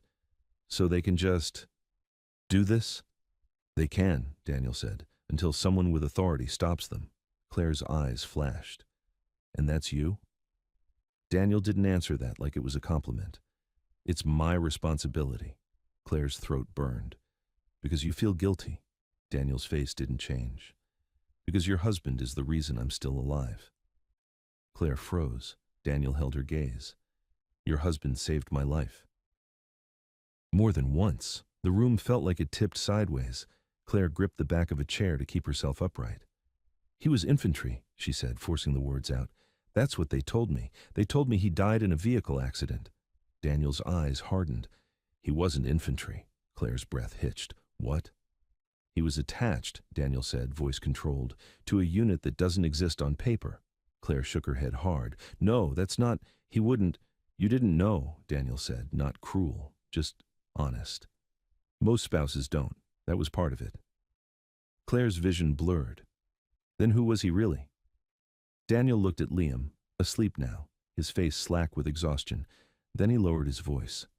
"He was a specialist," Daniel said. "A rescuer, a fixer, the person you call when something's gone wrong and you need it to stop being wrong." Claire's hands went cold. "And he died doing that." Daniel didn't soften it. "Yes." Claire pressed her fingers to her mouth, trying to keep from making a sound that would wake Liam. "So why are they here now? Why do they care about me?" Daniel stepped closer, keeping his voice low. "Because the story they gave you, accident, hero, closure, protected them." "Protected them from what?" Claire whispered. Daniel's jaw tightened. "From accountability, from questions, from names." Claire shook her head. "I didn't ask questions." "They didn't trust that you wouldn't," Daniel said. "Not forever." Claire's eyes burned. "And now because I paid your coffee, they think I will." Daniel nodded once. "Now they think you're connected to me. And if you're connected to me, you're a risk." Claire's body went heavy with rage. "So I'm collateral." Daniel's eyes didn't blink. "Yes." The word landed clean and brutal. Claire swallowed down a sob that wanted to become a scream. "Then fix it," she said. "Fix my life. Fix Liam's fear. Fix Beth's trauma. Fix my job, my rent. Fix all of it since you're so responsible." Daniel didn't flinch at the accusation. He reached into his coat and pulled out a small folder.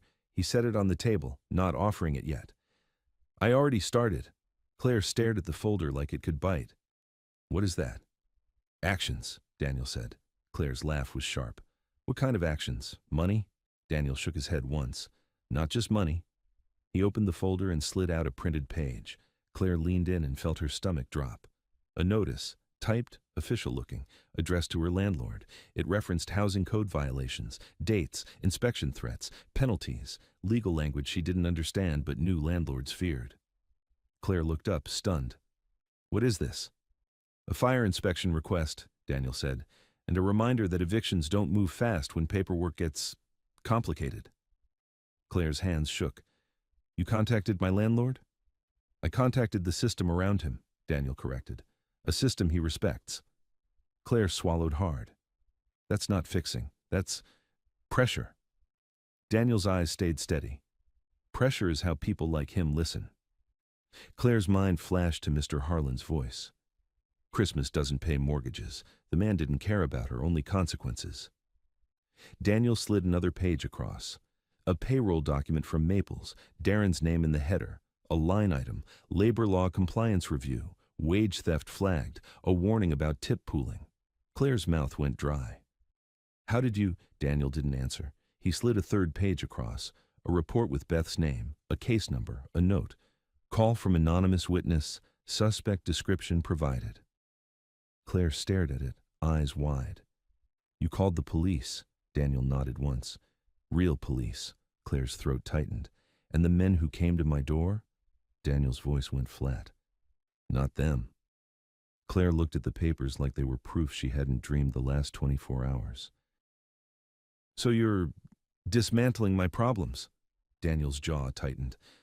I'm removing leverage, Claire's voice cracked. At what cost? Daniel didn't answer immediately. He reached into the folder again and pulled out something smaller. A photograph. Claire's breath caught as soon as she saw it. A screenshot from a security camera, grainy but clear enough. Beth's building hallway. Liam by the door, Beth behind him, and a man crouched with a hand on Liam's shoulder. The same man from Liam's room. Claire's stomach turned. That's him, Daniel nodded once. Yes. Claire's fingers clenched into fists. Who is he? Daniel's eyes went cold. A courier, a collector, the kind of man they send when they want fear, not paperwork. Claire swallowed hard. And you know his name? Daniel hesitated. Not yet. Claire's anger snapped. You mean you can print legal threats to my landlord, but you can't name the guy who touched my son? Daniel's voice dropped, sharp now. I can name him. I can't say it out loud in a cabin with a child asleep until I know the walls aren't listening. Claire felt her skin prickle. You think they bugged this place? Daniel didn't answer. He walked to a corner, opened a small metal box she hadn't noticed, and pulled out a handheld device. He clicked it on. It made a soft ticking sound.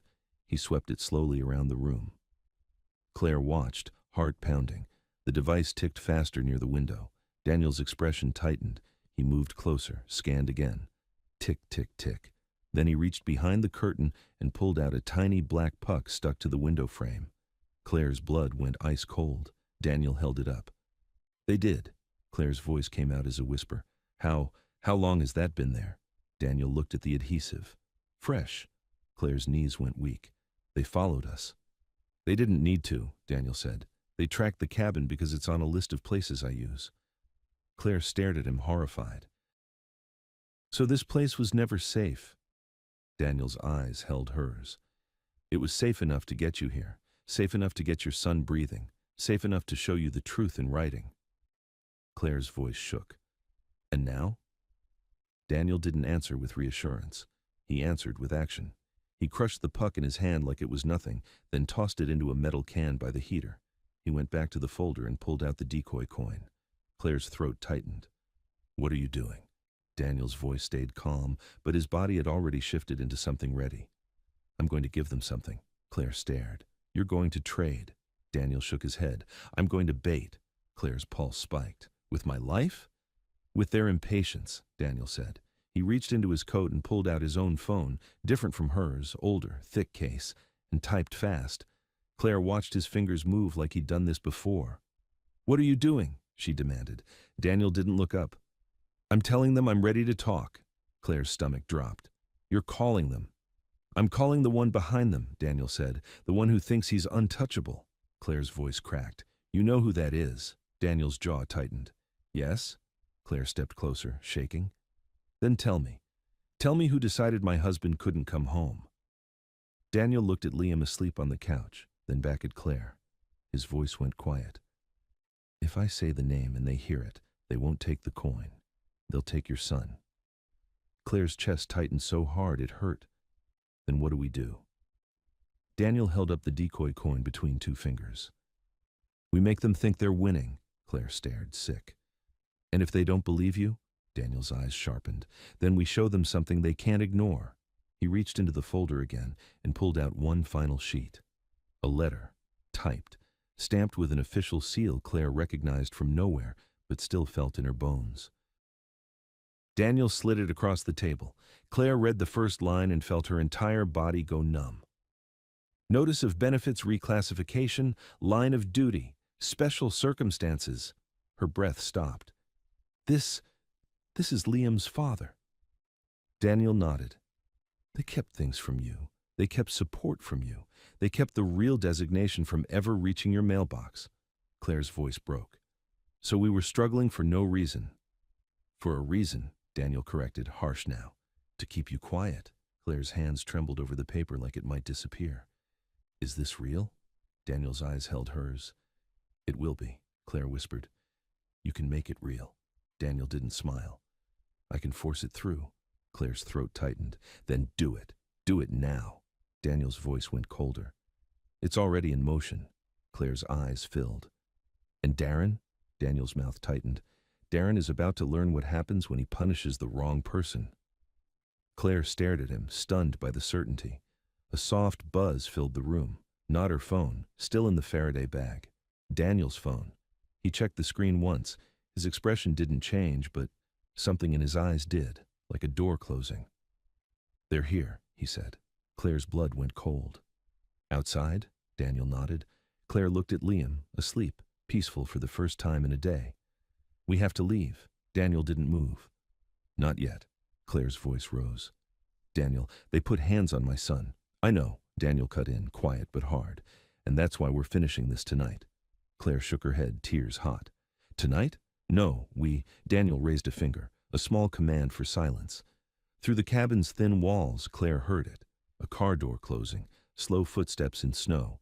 Then a knock, soft, polite, like a neighbor asking for sugar. Daniel walked to the door without hurrying. Claire grabbed the pouch with the real coin and photo and pressed it to her chest like armor. Another knock. Then a voice, calm and close. Sir, it said, we know you're in there. Claire's stomach dropped. Not a stranger's voice, not a deputy's. It was the man from Liam's room. Daniel leaned toward the door, voice flat. You're far from home. The man outside chuckled softly. And you're out of time. Daniel's hand tightened on the doorknob. What do you want? A beat, then the man said, almost gently. The truth you're carrying, and the woman you're hiding. Claire's breath stopped. Daniel didn't open the door. He looked back at Claire once, and for the first time since Maples, he let her see it, real anger, controlled and lethal. They found your name, he whispered. Then the cabin's power cut out. The heater died. The light snapped off. The room plunged into darkness so complete, Claire couldn't even see Liam's shape on the couch. And in the black, Claire heard the soft, metallic click of something being chambered right outside the door. Darkness swallowed the cabin so fast, it felt like someone had thrown a blanket over Claire's head. The heater's fan wound down with a dying whine. The ticking from Daniel's scanner stopped. Even the tiny sounds, Liam's breathing, Claire's own pulse, suddenly felt loud enough to betray them. Claire's fingers tightened around the pouch until the zipper bit her skin. Liam, she whispered, moving by memory toward the couch. Baby, don't move. Stay still. A small whimper, then silence. She could feel him there, a warm shape under the blanket. Daniel's voice came low, close to her ear. Don't speak above a whisper. Claire swallowed. They cut the power. They didn't, Daniel murmured. They killed it from outside. That's a message. The voice outside the door came again, unhurried, confident. "Sir, let's not scare the kid." Claire's stomach turned. The man from Liam's room sounded like he was standing on the porch, hands in his pockets, enjoying himself. Daniel didn't answer. There was a soft scrape in the snow, like someone shifting their stance. Then, a slow, deliberate click, metal on metal, chambering. Claire froze so hard her muscles ached. Daniel's breathing didn't change. His calm was almost worse than panic.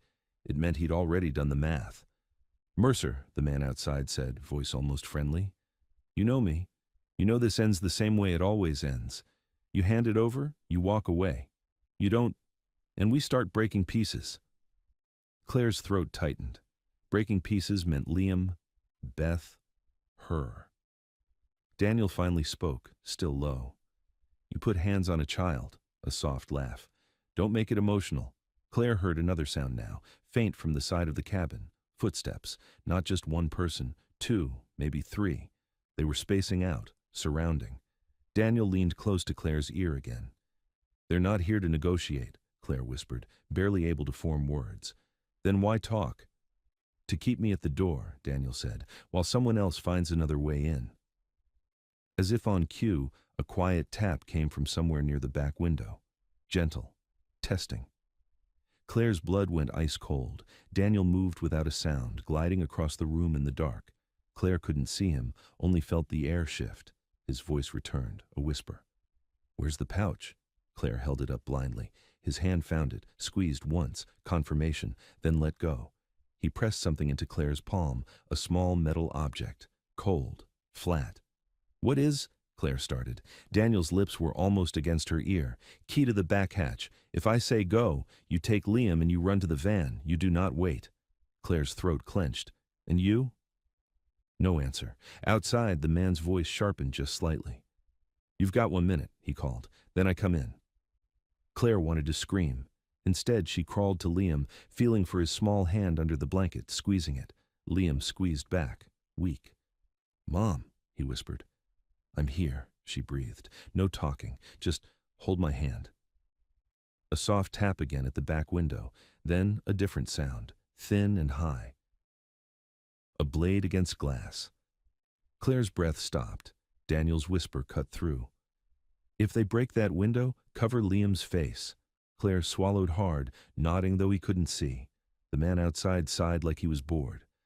"Mercer, you can't protect her. You couldn't protect the last family." Claire's body went rigid. The last family. Daniel didn't respond, but Claire felt the temperature in the room drop, like his anger had a physical weight. The blade at the window scraped again. A tiny crack. Claire threw her body over Liam, shielding him with her coat, covering his face with her hand. The crack spread with a faint spiderweb sound. Daniel moved, fast now, silent until the last second. A sharp thud near the window. A muffled grunt. Then glass shattered outward, not in. A man cursed outside, stumbling back into snow. Daniel's voice, barely audible. "Windows covered." Claire's mind struggled to catch up. He'd hit someone through the glass before they could cut in. Outside the front door, the man laughed. Real laughter now. "There he is," he called. "Still the hero." Then, bang, not a gunshot. A hard ooter against the door near the lock. The cabin door shuddered. Another ooter. The deadbolt groaned. Daniel hissed to Claire, "Get Liam, now." Claire's hands shook as she pulled Liam up from the couch, wrapping the blanket around him like armor. Liam's eyes were wide in the darkness. "Mom." "Shh," Claire whispered. "We're going to the van. Hold on to me." She fumbled for the back hatch, finding it by memory. Cold metal, a latch, a seal. The key Daniel had given her found the slot with a desperate scrape. She twisted. Click. The hatch opened, letting in a thin slice of snowlight. It wasn't bright, but it was enough to see shapes. The tree line beyond. The van parked low behind the cabin. Claire hauled Liam toward it, half carrying him through the hatch. Behind them, the front door boomed again. The lock screamed. And over it all, the man outside called, louder now. "Don't run, Claire! We can do this politely!" Claire's blood turned to ice. He knew where she was going. She didn't look back. She ran, stumbling through snow with Liam pressed to her chest, his breath hot and uneven. Halfway to the van, headlights snapped on behind the trees, blinding. A vehicle had crept up the drive without power, without lights. Now, it lit up the whole clearing like a stage. Claire froze for half a heartbeat, caught in that glare. A silhouette stepped into the beam, the man from Liam's room. He raised a hand, not waving, aiming.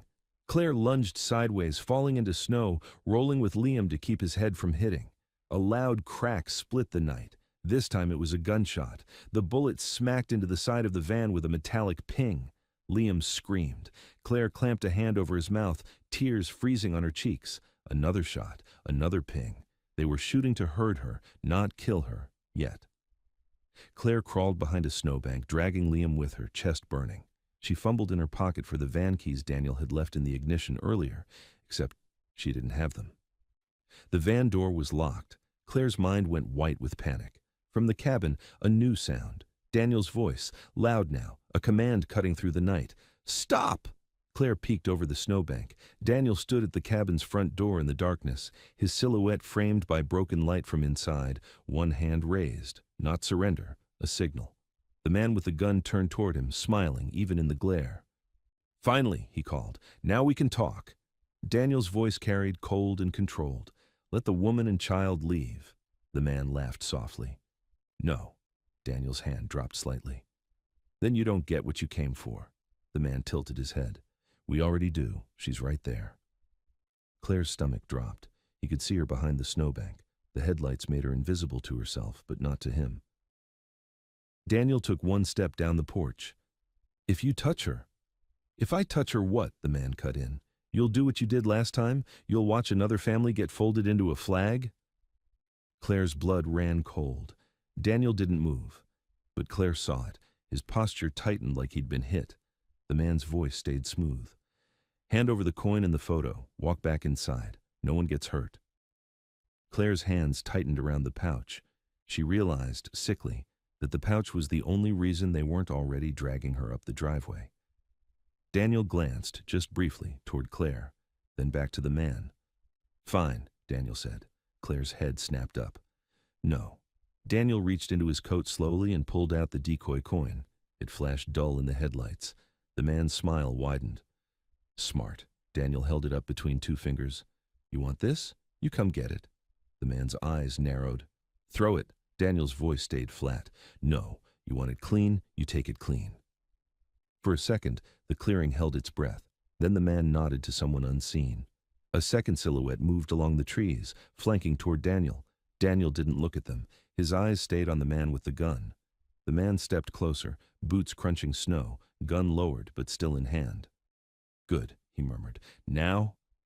A sudden burst of light exploded from the tree line behind the attackers. Bright, strobing, violent. Not headlights, emergency lights.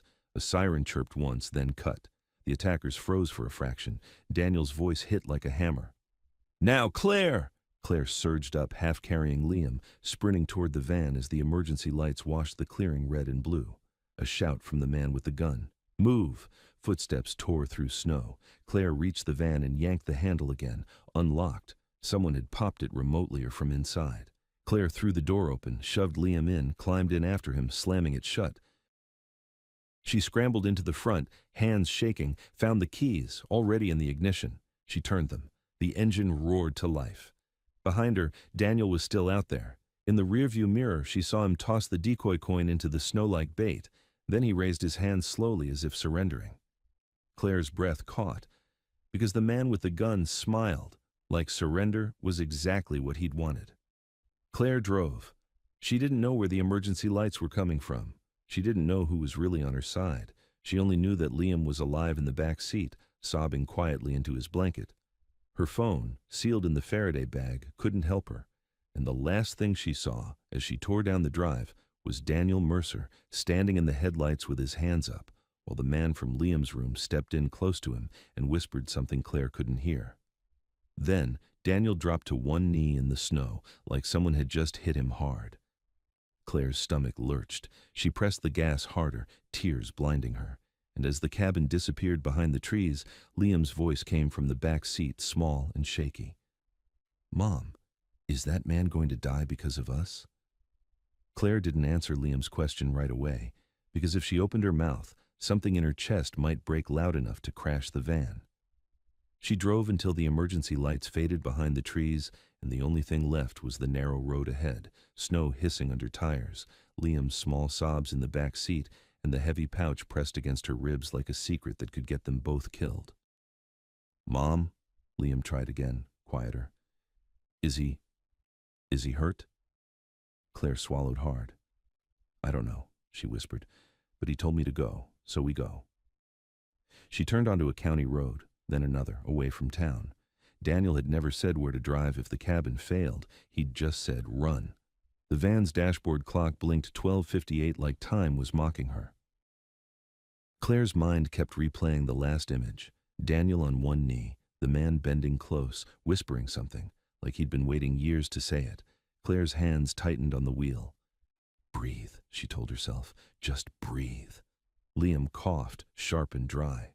Claire's whole body flinched. "You okay back there?" "I'm okay," Liam lied, voice small. Claire forced the van onto the shoulder behind a line of bare trees, cut the headlights, and turned around in her seat to face him. "Hey," she said, gentler. "Mask again. 2 minutes." Liam nodded. His cheeks were wet, his eyes red. He looked older than 7 in that moment. Claire assembled the nebulizer with shaking hands. The kit was still in the van, like Daniel had planned for her to be alone with it. She fitted the mask, held it steady while the hiss filled the cabin. Liam's shoulders loosened as the medicine did its work. Claire watched him until her heartbeat slowed enough to think. Then she reached into the pocket of her coat, pulled out the Faraday bag with her phone still sealed inside, and stared at it like it was a live insect. Daniel had cut her off from the world, but he'd also been right. Every time she answered, they moved closer to her son. Claire set the bag back down and opened the pouch instead. The coin was there. The photo was there. She pulled the photo out first, because it hurt less than the truth it promised. Liam's father in a frame, a folded flag, her face not visible in the shot, but she remembered that day like a scar that itched in cold weather. She flipped the photo over. Under the classified stamp, someone had handwritten a date and 2 initials. A M. Claire's throat tightened. Those were her husband's initials, and beneath them, a phrase, almost like a last joke between soldiers. "If they tell her accident, don't believe it." Claire's vision blurred so fast she had to wipe her cheek with her sleeve. Liam's eyes opened under the mask, watching her. "What is that?" he asked, voice muffled. Claire forced her voice steady. "Just something from Daddy." Liam's brows pulled together. "Daddy didn't like lying." Claire's chest cracked. "No," she whispered. "He didn't." The nebulizer hissed on. Claire sat back in the driver's seat and stared at the road through the windshield. Empty, black snow falling like ash. She needed a plan. A real one. Not running until gas ran out. Then she remembered the only person who had been real with her from the beginning. Beth. Claire's stomach turned. Beth was tied up, mouth taped, terrified, but Beth was alive. If Beth had called the police, real police, there might be a report already, a trace. But calling Beth from her phone could get Beth killed. Claire needed a phone that wasn't hers. She stared at the dark stretch of road, then at a faint glow ahead. A 24-hour gas station, the kind truckers use, the kind with cameras, coffee, and strangers who don't know your name. Claire started the van and drove. At the station, she parked under the brightest light. She didn't take the pouch inside. She hid it under the seat, then wrapped Liam tighter and walked him in like he was just a tired kid on Christmas night. Inside smelled like fried food and bleach. A bored cashier glanced up. Claire scanned the room. 2 truckers, 1 tired couple, no dark coats. A rack of prepaid phones hung behind the counter. Claire's wallet felt like a joke in her pocket. She bought the cheapest burner and a small card. Her hands shook so hard she dropped the coins once. The cashier didn't care. Claire activated it in the bathroom, locked herself in a stall with Liam sitting on the closed lid, watching her with wide eyes. "Mom, are we hiding?" Claire looked at him and hated herself for the answer. "Yes, baby, just for a little." She dialed Beth's number from memory. It rang once, twice. Beth answered on the 3rd ring, voice raw and shaking. "Claire?" Claire's throat tightened. "Beth, are you okay?" A choked sound. Claire, he had a gun." He kept smiling. "I thought I'm sorry, Claire whispered. I'm so sorry.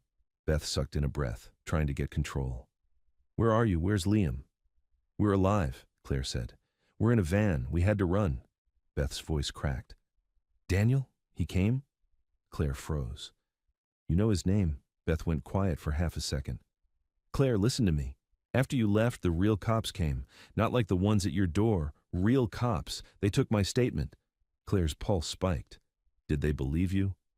They looked scared, Beth whispered, like they didn't want to. Claire's stomach dropped.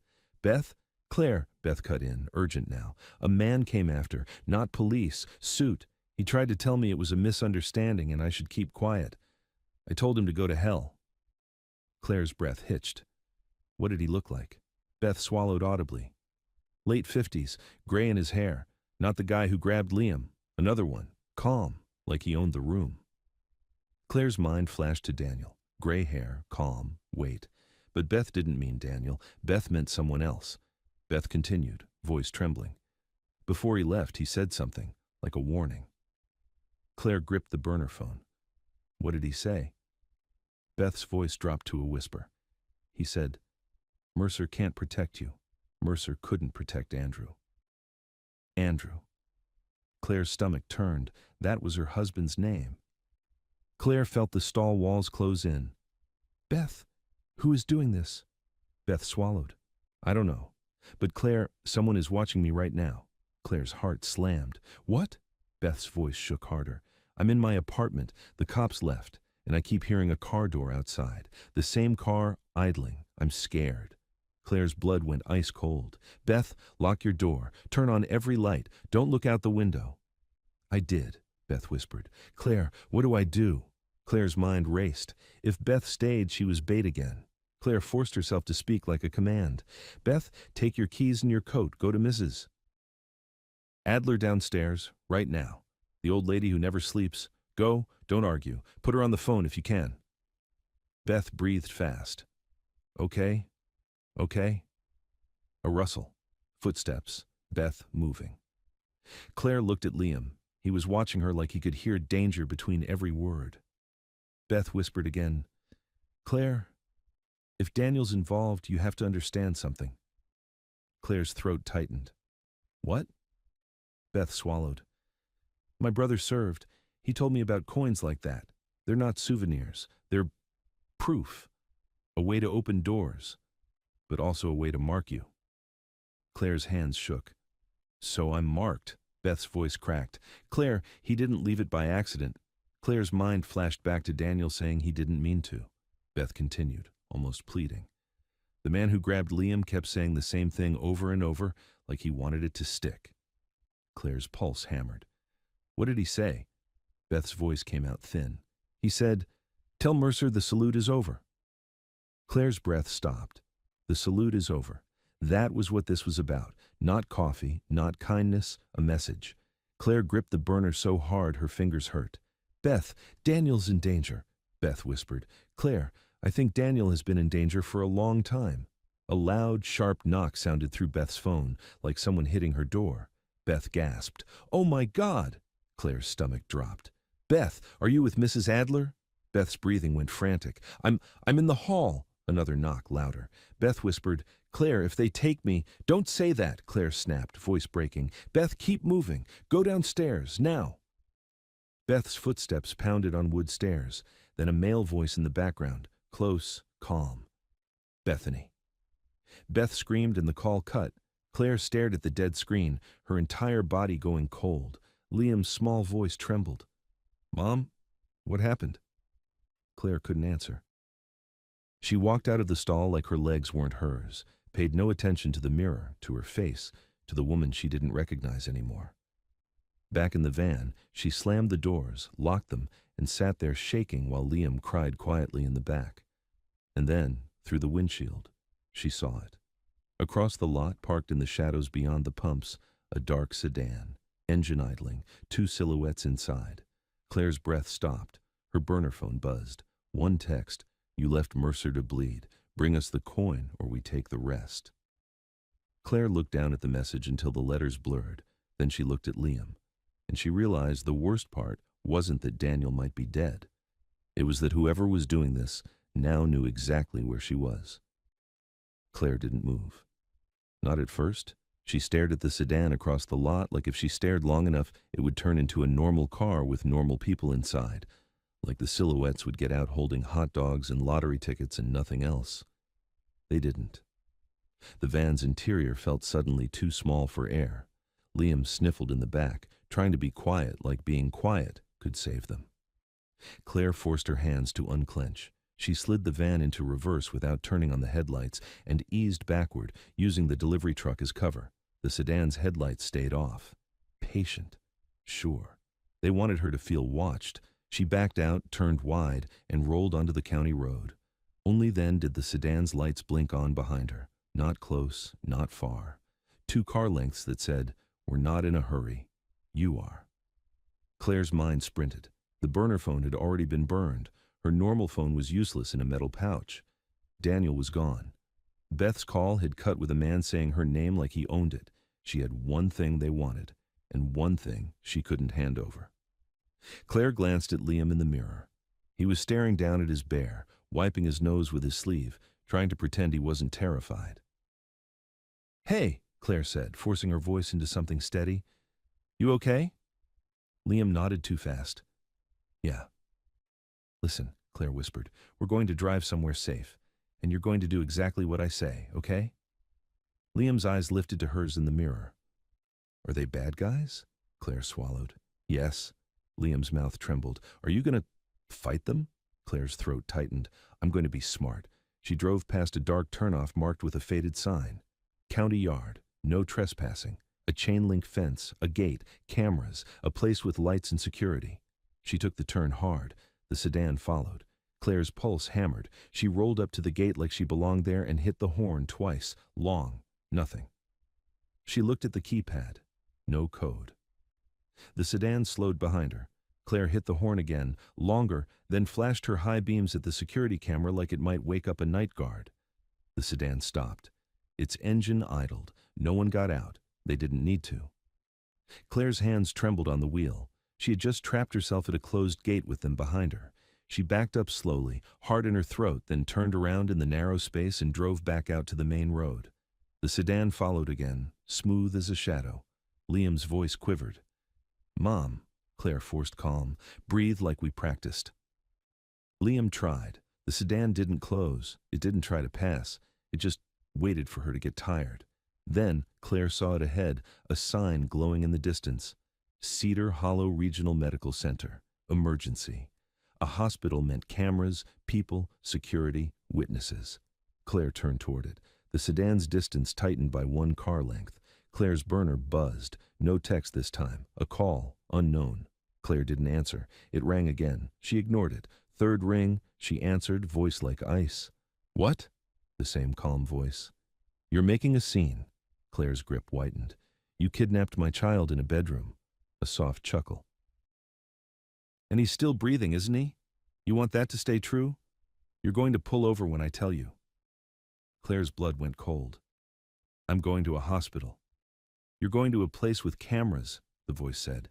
"And you're going to find out how fast cameras stop helping when the right people ask." Claire swallowed. "What do you want?" "The coin," the voice said. "And the photo. Not later. Now." Claire's eyes flicked to Liam in the mirror. He was watching her mouth, trying to read fear. She lowered her voice. "You get those. You leave my friend alone. You leave my son alone." The voice sighed as if she was bargaining over a used car. "Bring them. You'll get Beth back." Claire's stomach twisted. "You have Beth." A pause that was answer enough. Claire's throat tightened. "Where?" The voice gave a location like it was nothing. "You know the old mill road? The service bridge.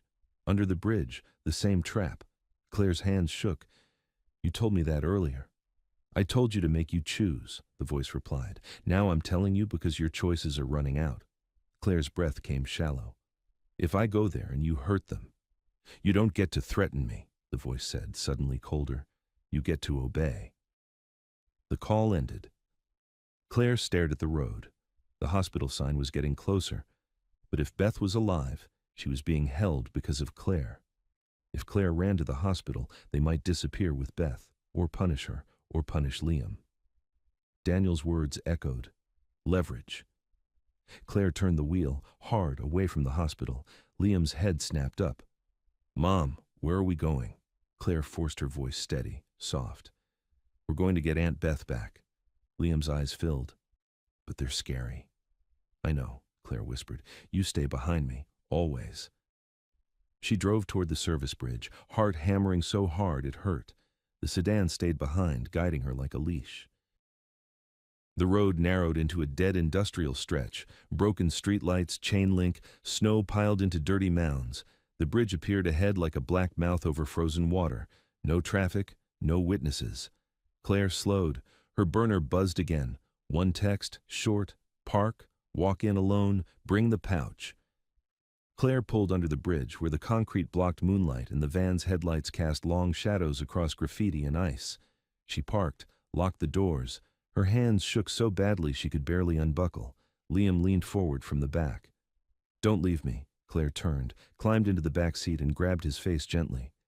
Listen, she whispered, you are not leaving this van. You lock the doors. You don't open them for anyone, not even if they say my name. Liam's tears spilled. But Claire kissed his forehead, lingering one extra second like she needed to memorize his warmth. If something happens, you push this button. She pointed to the horn. And you scream. Okay? Liam nodded, shaking. Claire slid the pouch under her coat, heavy against her ribs. Then she stepped out into the cold. Under the bridge, footsteps echoed in a way that made every movement sound like an announcement. A figure emerged from the darkness, hands visible, calm posture, the man from Liam's room. He walked closer until Claire could see his face clearly in the van's headlights. Clean, smiling, wrong. Claire, he said softly, like greeting an old friend. You came? Claire's voice shook but didn't break. Where's Beth? He smiled wider. Safe. Show me. He tilted his head toward the dark. First, the pouch. Claire kept her hands at her sides. You show me Beth first. He sighed like she was exhausting. You don't have the leverage you think you have. Claire's eyes flashed. I have the only thing you've been chasing for 2 days. The man's smile didn't move. And I have your son. He nodded slightly toward the van. You think I can't take him again? Claire's blood turned to ice. She glanced back. Liam's face was pressed to the window, pale and terrified. The man's eyes followed her glance and his smile sharpened. See? He murmured. Leverage. Claire's nails dug into her palm. If you touch him again, he cut her off, voice suddenly colder. Hand it over. Claire didn't move. The man exhaled, then raised his hand slightly, 2 fingers extended, not a peace sign, a signal. From behind the concrete pillar to Claire's left, another silhouette stepped out, then another to her right. 3 men total now, forming a half circle, blocking her path back to the van. Claire's breath stuttered. Where is Beth? The man's voice stayed calm. You're about to see her. He snapped his fingers once. A door slammed somewhere in the dark under the bridge, metal on metal. A muffled sound followed, a whimper. Then Beth's voice, thin, terrified. Claire? Claire's entire body went rigid. Beth was close, somewhere behind the pillars. The man leaned in, soft as poison. Give me the pouch, and I give you your friend. Then we all go home. Claire's hands trembled. She unzipped her coat slightly, fingers touching the pouch. Then she stopped. Because something else moved in the darkness above them. A shadow on the bridge deck. A figure standing at the railing. Watching. Not one of the 3 men below. Different posture. Stillness like authority. Claire's heart jumped. The man noticed her gaze and smiled like he'd been waiting for it. Oh, he said, almost pleased. Good. He came. Claire's mouth went dry. Daniel. The man shook his head slowly. Not Daniel. Then the figure above spoke, voice carried down through cold air and concrete. Enough. The single word hit the space like a gavel. The 3 men below froze for a fraction. Claire's breath caught, because she recognized the voice from nowhere she could explain, only that it sounded like the kind of voice that makes rooms stand up. The man in front of her smiled without warmth. Sir, he called upward, respectful in tone only. She has it. Claire looked up, shaking. The figure stepped forward into a sliver of light, late 50s, gray in his hair, a calm face that looked like it had never needed permission. Claire's blood ran cold as the man above rested his hands on the railing and looked down at her like she was a file he'd finally opened. Then he said, quiet, but clear. Claire Carson, thank you for the coffee. And Claire understood exactly who had been pulling every string. Claire's throat closed so hard she could barely breathe. Up on the bridge, the gray-haired man looked down like he'd been waiting for this exact angle. The headlights, the shadows, the mother standing between her child and men with guns. His gaze slid past Claire toward the van. Your boy, he said, voice calm, almost gentle. He's scared. Claire's hands clenched. Don't talk about my son. The man's mouth barely moved. That's fair. Below him, the man from Liam's room stood like a loyal dog, eyes up, waiting for approval. The two others held their positions, blocking Claire's path back. Claire forced her voice out through the tightness. Where's Daniel? The gray-haired man's eyes didn't blink. Mercer is alive. Claire's knees almost gave. Relief hit so hard it hurt. Then anger rushed in behind it. You hurt him, she said. I corrected him, the man replied. He forgot the chain of command. Claire stared up, shaking. Who are you? The man's expression didn't change. I'm the one they salute. The words sounded wrong coming from his mouth, like he was borrowing them, like he liked them. Claire's pulse hammered. You're the one who was short on coffee. A faint nod. I was. So you did leave the coin, Claire snapped, on purpose. The man's eyes narrowed slightly, almost amused at being challenged. I left a door. You walked through it. Claire's breath shook. My son got grabbed because of your door. My friend got taped. Your job was never going to save you. He cut in, still calm. It was going to keep you tired. Claire felt ice run down her spine. You've been watching me. I've been watching Mercer, he corrected. You were an unexpected variable. Claire's hands trembled around the pouch under her coat. You used me. I tested you, he said, and you passed. Claire stared, sick. Passed what? The man leaned forward on the railing, voice carrying down with cold clarity. When a person has nothing and still gives, that person is dangerous. Because they can't be bought, they can only be broken. Claire's mouth went dry. The man from Liam's room smiled wider, like he loved hearing that. Claire swallowed hard. Where's Beth? The gray-haired man nodded once, almost bored. Bring her out. One of the silhouettes to Claire's right stepped back into the darkness. A second later, a metal door screeched. Beth stumbled out from behind the pillar, wrists zip-tied, mouth free now but swollen from the tape, cheeks streaked with tears. She looked at Claire like she'd been drowning and just saw air. Claire! Beth choked. Claire's chest cracked. Beth tried to run, but the man beside her yanked her back by the arm. Claire's entire body surged forward, then stopped when the man from Liam's room lifted his hand slightly. Not aiming, just reminding. Claire's gaze snapped to the van window. Liam's small face was still pressed to the glass, eyes wide, shaking. Claire forced herself to breathe. Don't move fast. Don't give them a reason. She looked up at the bridge again. Let her go. The gray-haired man tilted his head. After you hand it over? Claire's voice shook. And then what? You let us go home? The man's gaze stayed steady.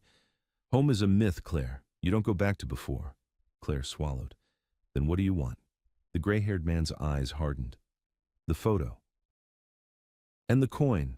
Claire's hand tightened around the pouch. Why the photo? It's a funeral. His mouth tightened for the first time. A flicker, anger, buried. Because it proves the record is wrong. Claire's blood ran cold. The record is wrong because you made it wrong. The man didn't deny it.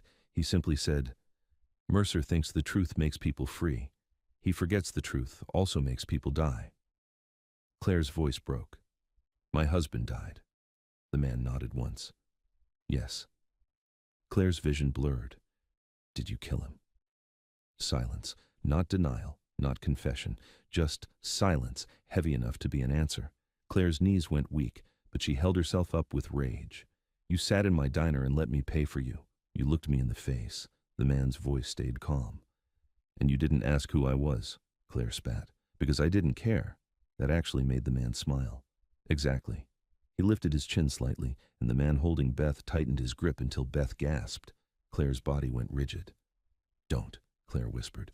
The gray-haired man spoke like he was explaining arithmetic. You want your friend. You want your son. You hand over the pouch. Claire's mind raced. If she handed it over, she lost the truth forever. Daniel had said that. If she kept it, they'd keep squeezing and squeezing until there was nothing left but yes. Her eyes flicked to the van again. Liam's little hands were on the horn button, trembling. Claire inhaled slowly, forcing her voice steady. Okay. The man from Liam's room relaxed slightly, already tasting the wind. Claire unzipped her coat and pulled the pouch out halfway so they could see it. Then she looked up at the man on the bridge and said, loud enough to carry, You said you're the one they salute. The gray-haired man's eyes narrowed.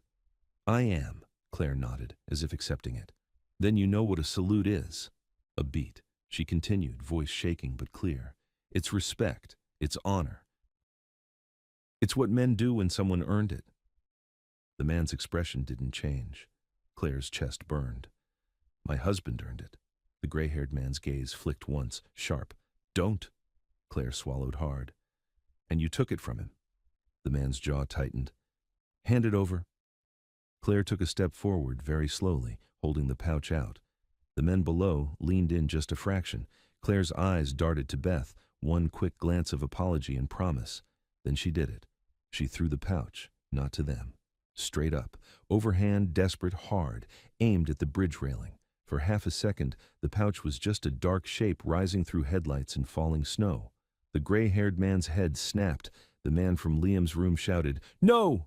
The pouch hit the railing, bounced and dropped to the other side, down toward the frozen water and darkness beneath the bridge. Everyone moved at once. One of the men lunged for the edge. The man from Liam's room ran toward Claire. Claire pivoted and screamed with everything in her chest.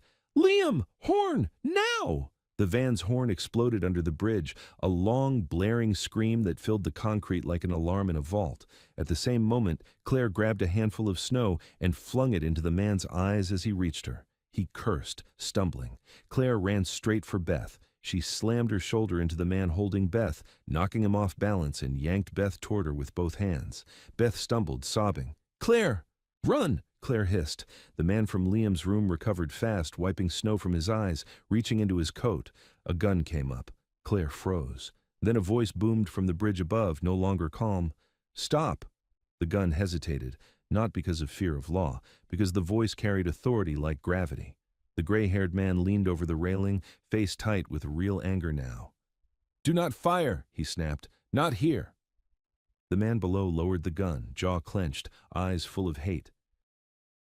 Claire dragged Beth toward the van while the horn kept screaming, echoing down the road, begging for witnesses. Beth stumbled beside her, wrists still bound. He's... I know, Claire panted. Get in. Claire yanked the van door open. Beth climbed into the back shaking, and Claire slammed it shut and locked it again. Claire lunged into the driver's seat. In the mirror, she saw the men moving again, faster now, frantic. One ran toward the bridge edge, another rushed toward the van. Claire turned the key. The engine coughed, came alive. She slammed it into drive and hit the gas. The van lurched forward out from under the bridge. As she sped away, she saw the gray-haired man descending from the bridge steps, moving with sudden urgency, yelling orders into the night. Not about her, about the pouch. Because in that pouch was the thing he needed destroyed.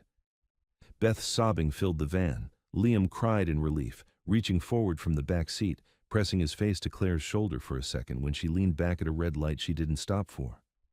Claire's hands shook on the wheel. Beth, she gasped. Where's Daniel? Where did they take him? Beth's voice trembled. I heard them say it. I heard the name of the place.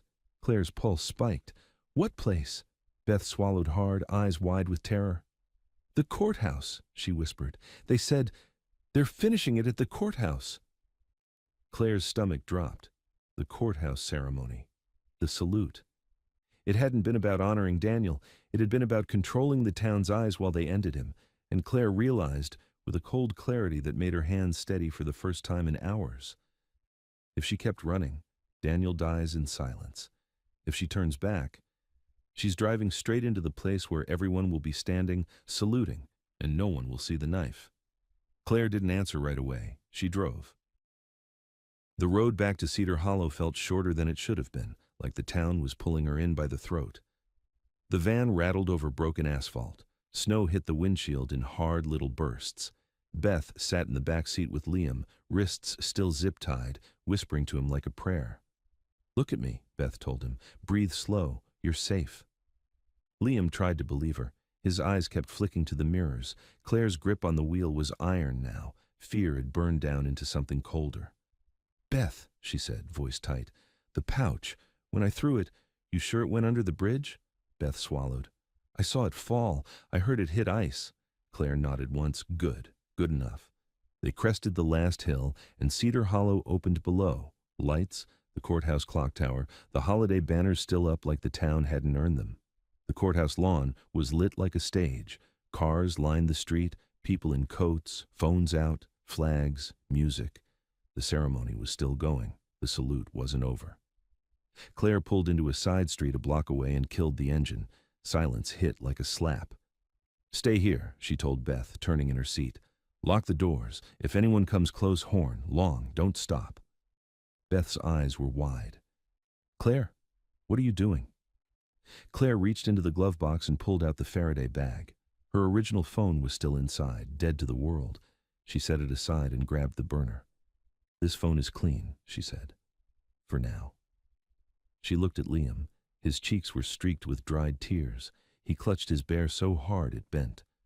"Baby," Claire whispered, "I need you to be the bravest you've ever been." Liam's mouth trembled. "I don't want you to go." Claire leaned in and pressed her forehead to his. "You remember what I said last night? Stuff can be replaced." Liam sniffled. "But you're not stuff." Claire's throat tightened. "I'm coming back." It wasn't a promise she could guarantee, but she said it anyway because he needed something to hold on to. Claire climbed out and pulled her hood up. The cold bit immediately. She didn't walk toward the crowd. She walked around it, through alleys and behind parked cars, until she reached the side of the courthouse where the staff entrance was. A deputy stood there. Real uniform, real badge. He looked up, surprised. "Ma'am, you can't."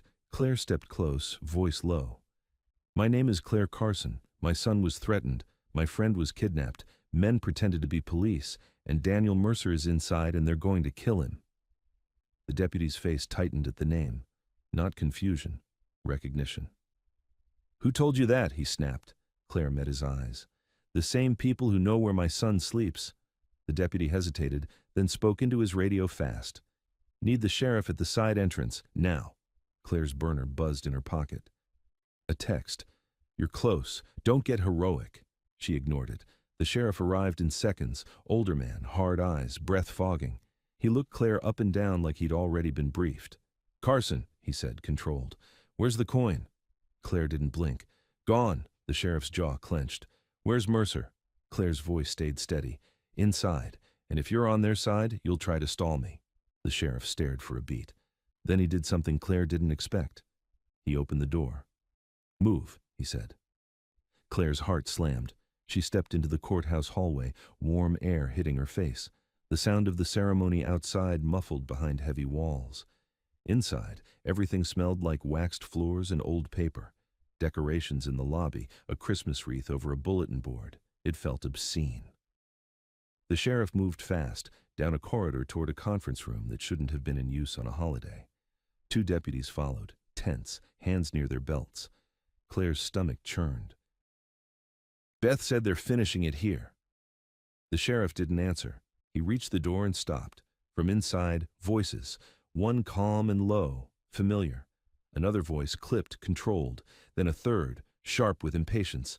The sheriff pulled his gun and kicked the door open. The room snapped into motion. Daniel Mercer was on his feet near a table, face bruised, one hand bound behind him with a plastic cuff that had been cut halfway through. He looked up, eyes immediately searching for Claire, for Liam, for danger. Across the table stood the gray-haired man from the bridge, coat perfect, expression calm, like this was a meeting he chaired. And beside him, the man from Liam's room, smiling faintly, hand hovering near his jacket.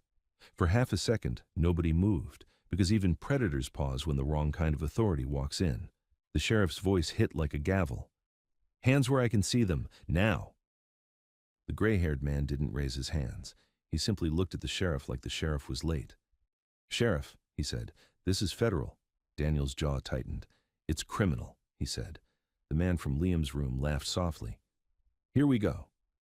Claire stepped into the doorway fully. "Where's my friend's zip ties?" she snapped. "Where's my son's fingerprints on his neck?" The gray-haired man's eyes slid to her. "Claire Carson," he said, almost fond. "You should have stayed grateful." Claire felt something settle in her chest, heavy and final. "You said thank you for the coffee." He nodded. "I did." Claire's voice shook with rage. "Then here's what you don't understand. I didn't pay because you were important. I paid because you looked like you'd forgotten what it feels like when someone treats you like a human being." The gray-haired man's expression tightened. Just a crack. Daniel's eyes flicked to Claire, warning and urgency in them. Not now. But Claire was past not now. The sheriff barked again. "Hands!" Now, the man from Liam's room moved first, fast, reaching inside his coat. A deputy fired, not to kill, enough to stop. The man jerked back with a scream, dropping something metallic that skittered across the tile. The room exploded into motion. Deputies rushed. Daniel lunged toward the table, grabbing the gray-haired man's arm, not to fight, to keep him from stepping back into some invisible protection. The gray-haired man didn't panic. He leaned close to Daniel, voice like ice. "The salute is over," he murmured. "You were supposed to stay buried." Daniel's eyes burned. "You buried Andrew," he said, raw, "and you used his widow as bait." Claire's stomach turned at her husband's name in that room. The sheriff snapped cuffs onto the gray-haired man anyway. For the first time, Claire saw something real in the man's face, not fear, contempt. "You can't hold me," he said softly to the sheriff. "You'll get a call." The sheriff's grip didn't loosen. "Then they can come say it to my face." The gray-haired man's eyes flicked to Claire one last time. "You threw away the pouch," he said. "That was inconvenient." Claire leaned forward. "Good," he smiled, thin. "You think you won, but you only changed who gets to own your story." Claire's voice went low. "No, I changed who gets to tell it." Outside, the ceremony continued. Music, applause, oblivious. Inside, the sheriff hauled the man toward the hall. Daniel sagged for one beat, then steadied. A deputy cut the plastic cuff off his wrist. Claire's knees went weak, but she stayed standing. "Daniel," she whispered. He turned to her. For the first time since Maples, he looked tired, not injured. Tired. Soul tired. "You shouldn't have come back," he said. Claire's eyes burned. "You were going to die." Daniel's gaze dropped. "I was prepared." Claire stepped closer. "I wasn't." He looked at her, then, finally, his voice softened. "You saved me," he said. Claire shook her head. "You don't get to put that on me." Daniel's jaw tightened. "Claire, you paid for a stranger's coffee on Christmas Eve. You did it when you had nothing. That act forced a man who's been hiding behind power to step into the light." Claire's throat tightened. "What about Andrew?" Daniel's face changed at the name. He reached into his coat and pulled out something small, another coin. Not the decoy, real, scratched, used. He placed it in Claire's palm. "This was Andrew's," he said quietly. "He gave it to me the day he saved my life. He told me, if they ever tell her accident, don't believe it." Claire's breath broke. "So he knew," Daniel nodded. "He knew what it would look like. He just didn't know they'd do it anyway." Claire's hands trembled around the coin. "Then why didn't you come sooner?" Daniel's eyes held hers. "Because I thought keeping distance would protect you. I was wrong." A deputy stepped in. "Sheriff wants your statement, ma'am." Claire nodded without looking away from Daniel. "One thing," she whispered. "My son. Beth." Daniel's gaze sharpened. "Where are they?" "In the van," Claire said. "A block away." Daniel exhaled. "Get them inside. Now." Break. An hour later, Liam sat wrapped in a courthouse blanket drinking hot chocolate from a paper cup too big for his hands. Beth sat beside him, shaking but alive, speaking quietly with a female deputy who kept her voice gentle. Claire stood in the hall with Daniel and the sheriff. The sheriff's jaw was still clenched like he was waiting for a phone to ring and prove the gray-haired man right. It didn't. Not yet. Daniel spoke first, voice low. "The pouch, under the bridge." The sheriff's eyes narrowed. "We get it back," Daniel nodded. "We do, and we log it. We photograph it. We move it into evidence where it can't disappear. Claire swallowed. And then what? Daniel looked at her. Then we correct the record. The sheriff finally spoke, gruff. You understand what that means, Claire? Your life becomes public. Claire glanced down the hall where Liam sat. He looked up at her and tried to smile like he was brave. Claire's voice steadied.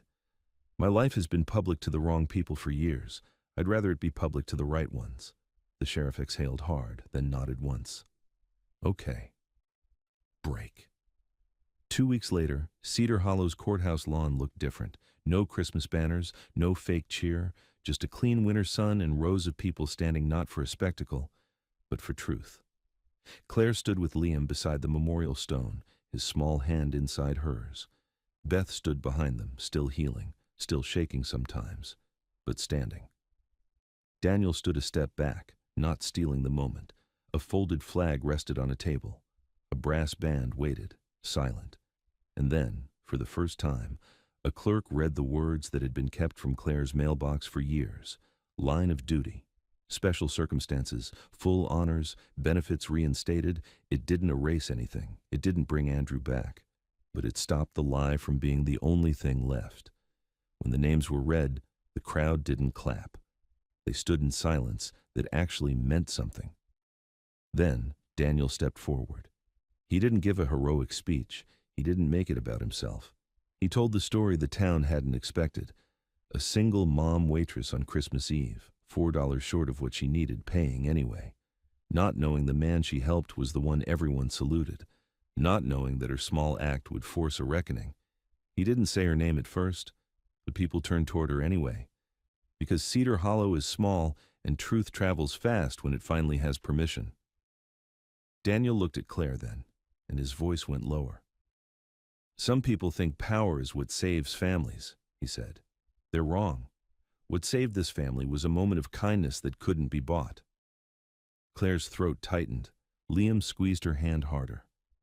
When the ceremony ended, Daniel stepped down from the podium and walked to the memorial. He placed Andrew's coin at the base of the stone. Then he straightened, and he saluted. Not the cameras, not the crowd, the name carved in stone. Then, as he lowered his hand, he turned and looked at Claire. The crowd was silent, waiting. Daniel stepped closer, stopping at a respectful distance like she still deserved control of the space between them. He raised his hand again, and this time, he saluted her.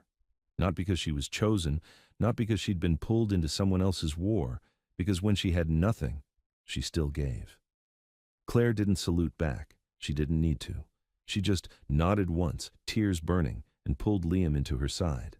Liam looked up at Daniel, serious. Are the bad guys gone? Daniel's jaw tightened. Some of them. Liam frowned. Then why are you smiling? Daniel glanced at Claire, and for the first time there was something close to peace in his eyes.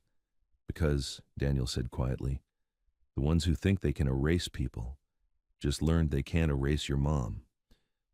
Claire looked out at the memorial stone, at the coin resting there, at the winter sun. She didn't feel saved by power. She felt saved by what she'd always had, and almost forgotten under bills and exhaustion. A spine. And as they walked away, Beth leaned in and whispered, voice still shaky but real. You know what's crazy? Claire wiped her cheek. What? Beth nodded toward the crowd, people approaching to offer help, not pity. Jobs, support, warm hands, real community. Beth said, you paid $4, and it cost them everything. Claire looked down at Liam, who was already talking about hot chocolate like he was reclaiming normal. Then she looked back at the courthouse, where a man who once thought he owned the story was now just another defendant in a file that couldn't be buried. Claire didn't smile big. She didn't celebrate. She just breathed. And for the first time in a long time, her breath didn't feel borrowed.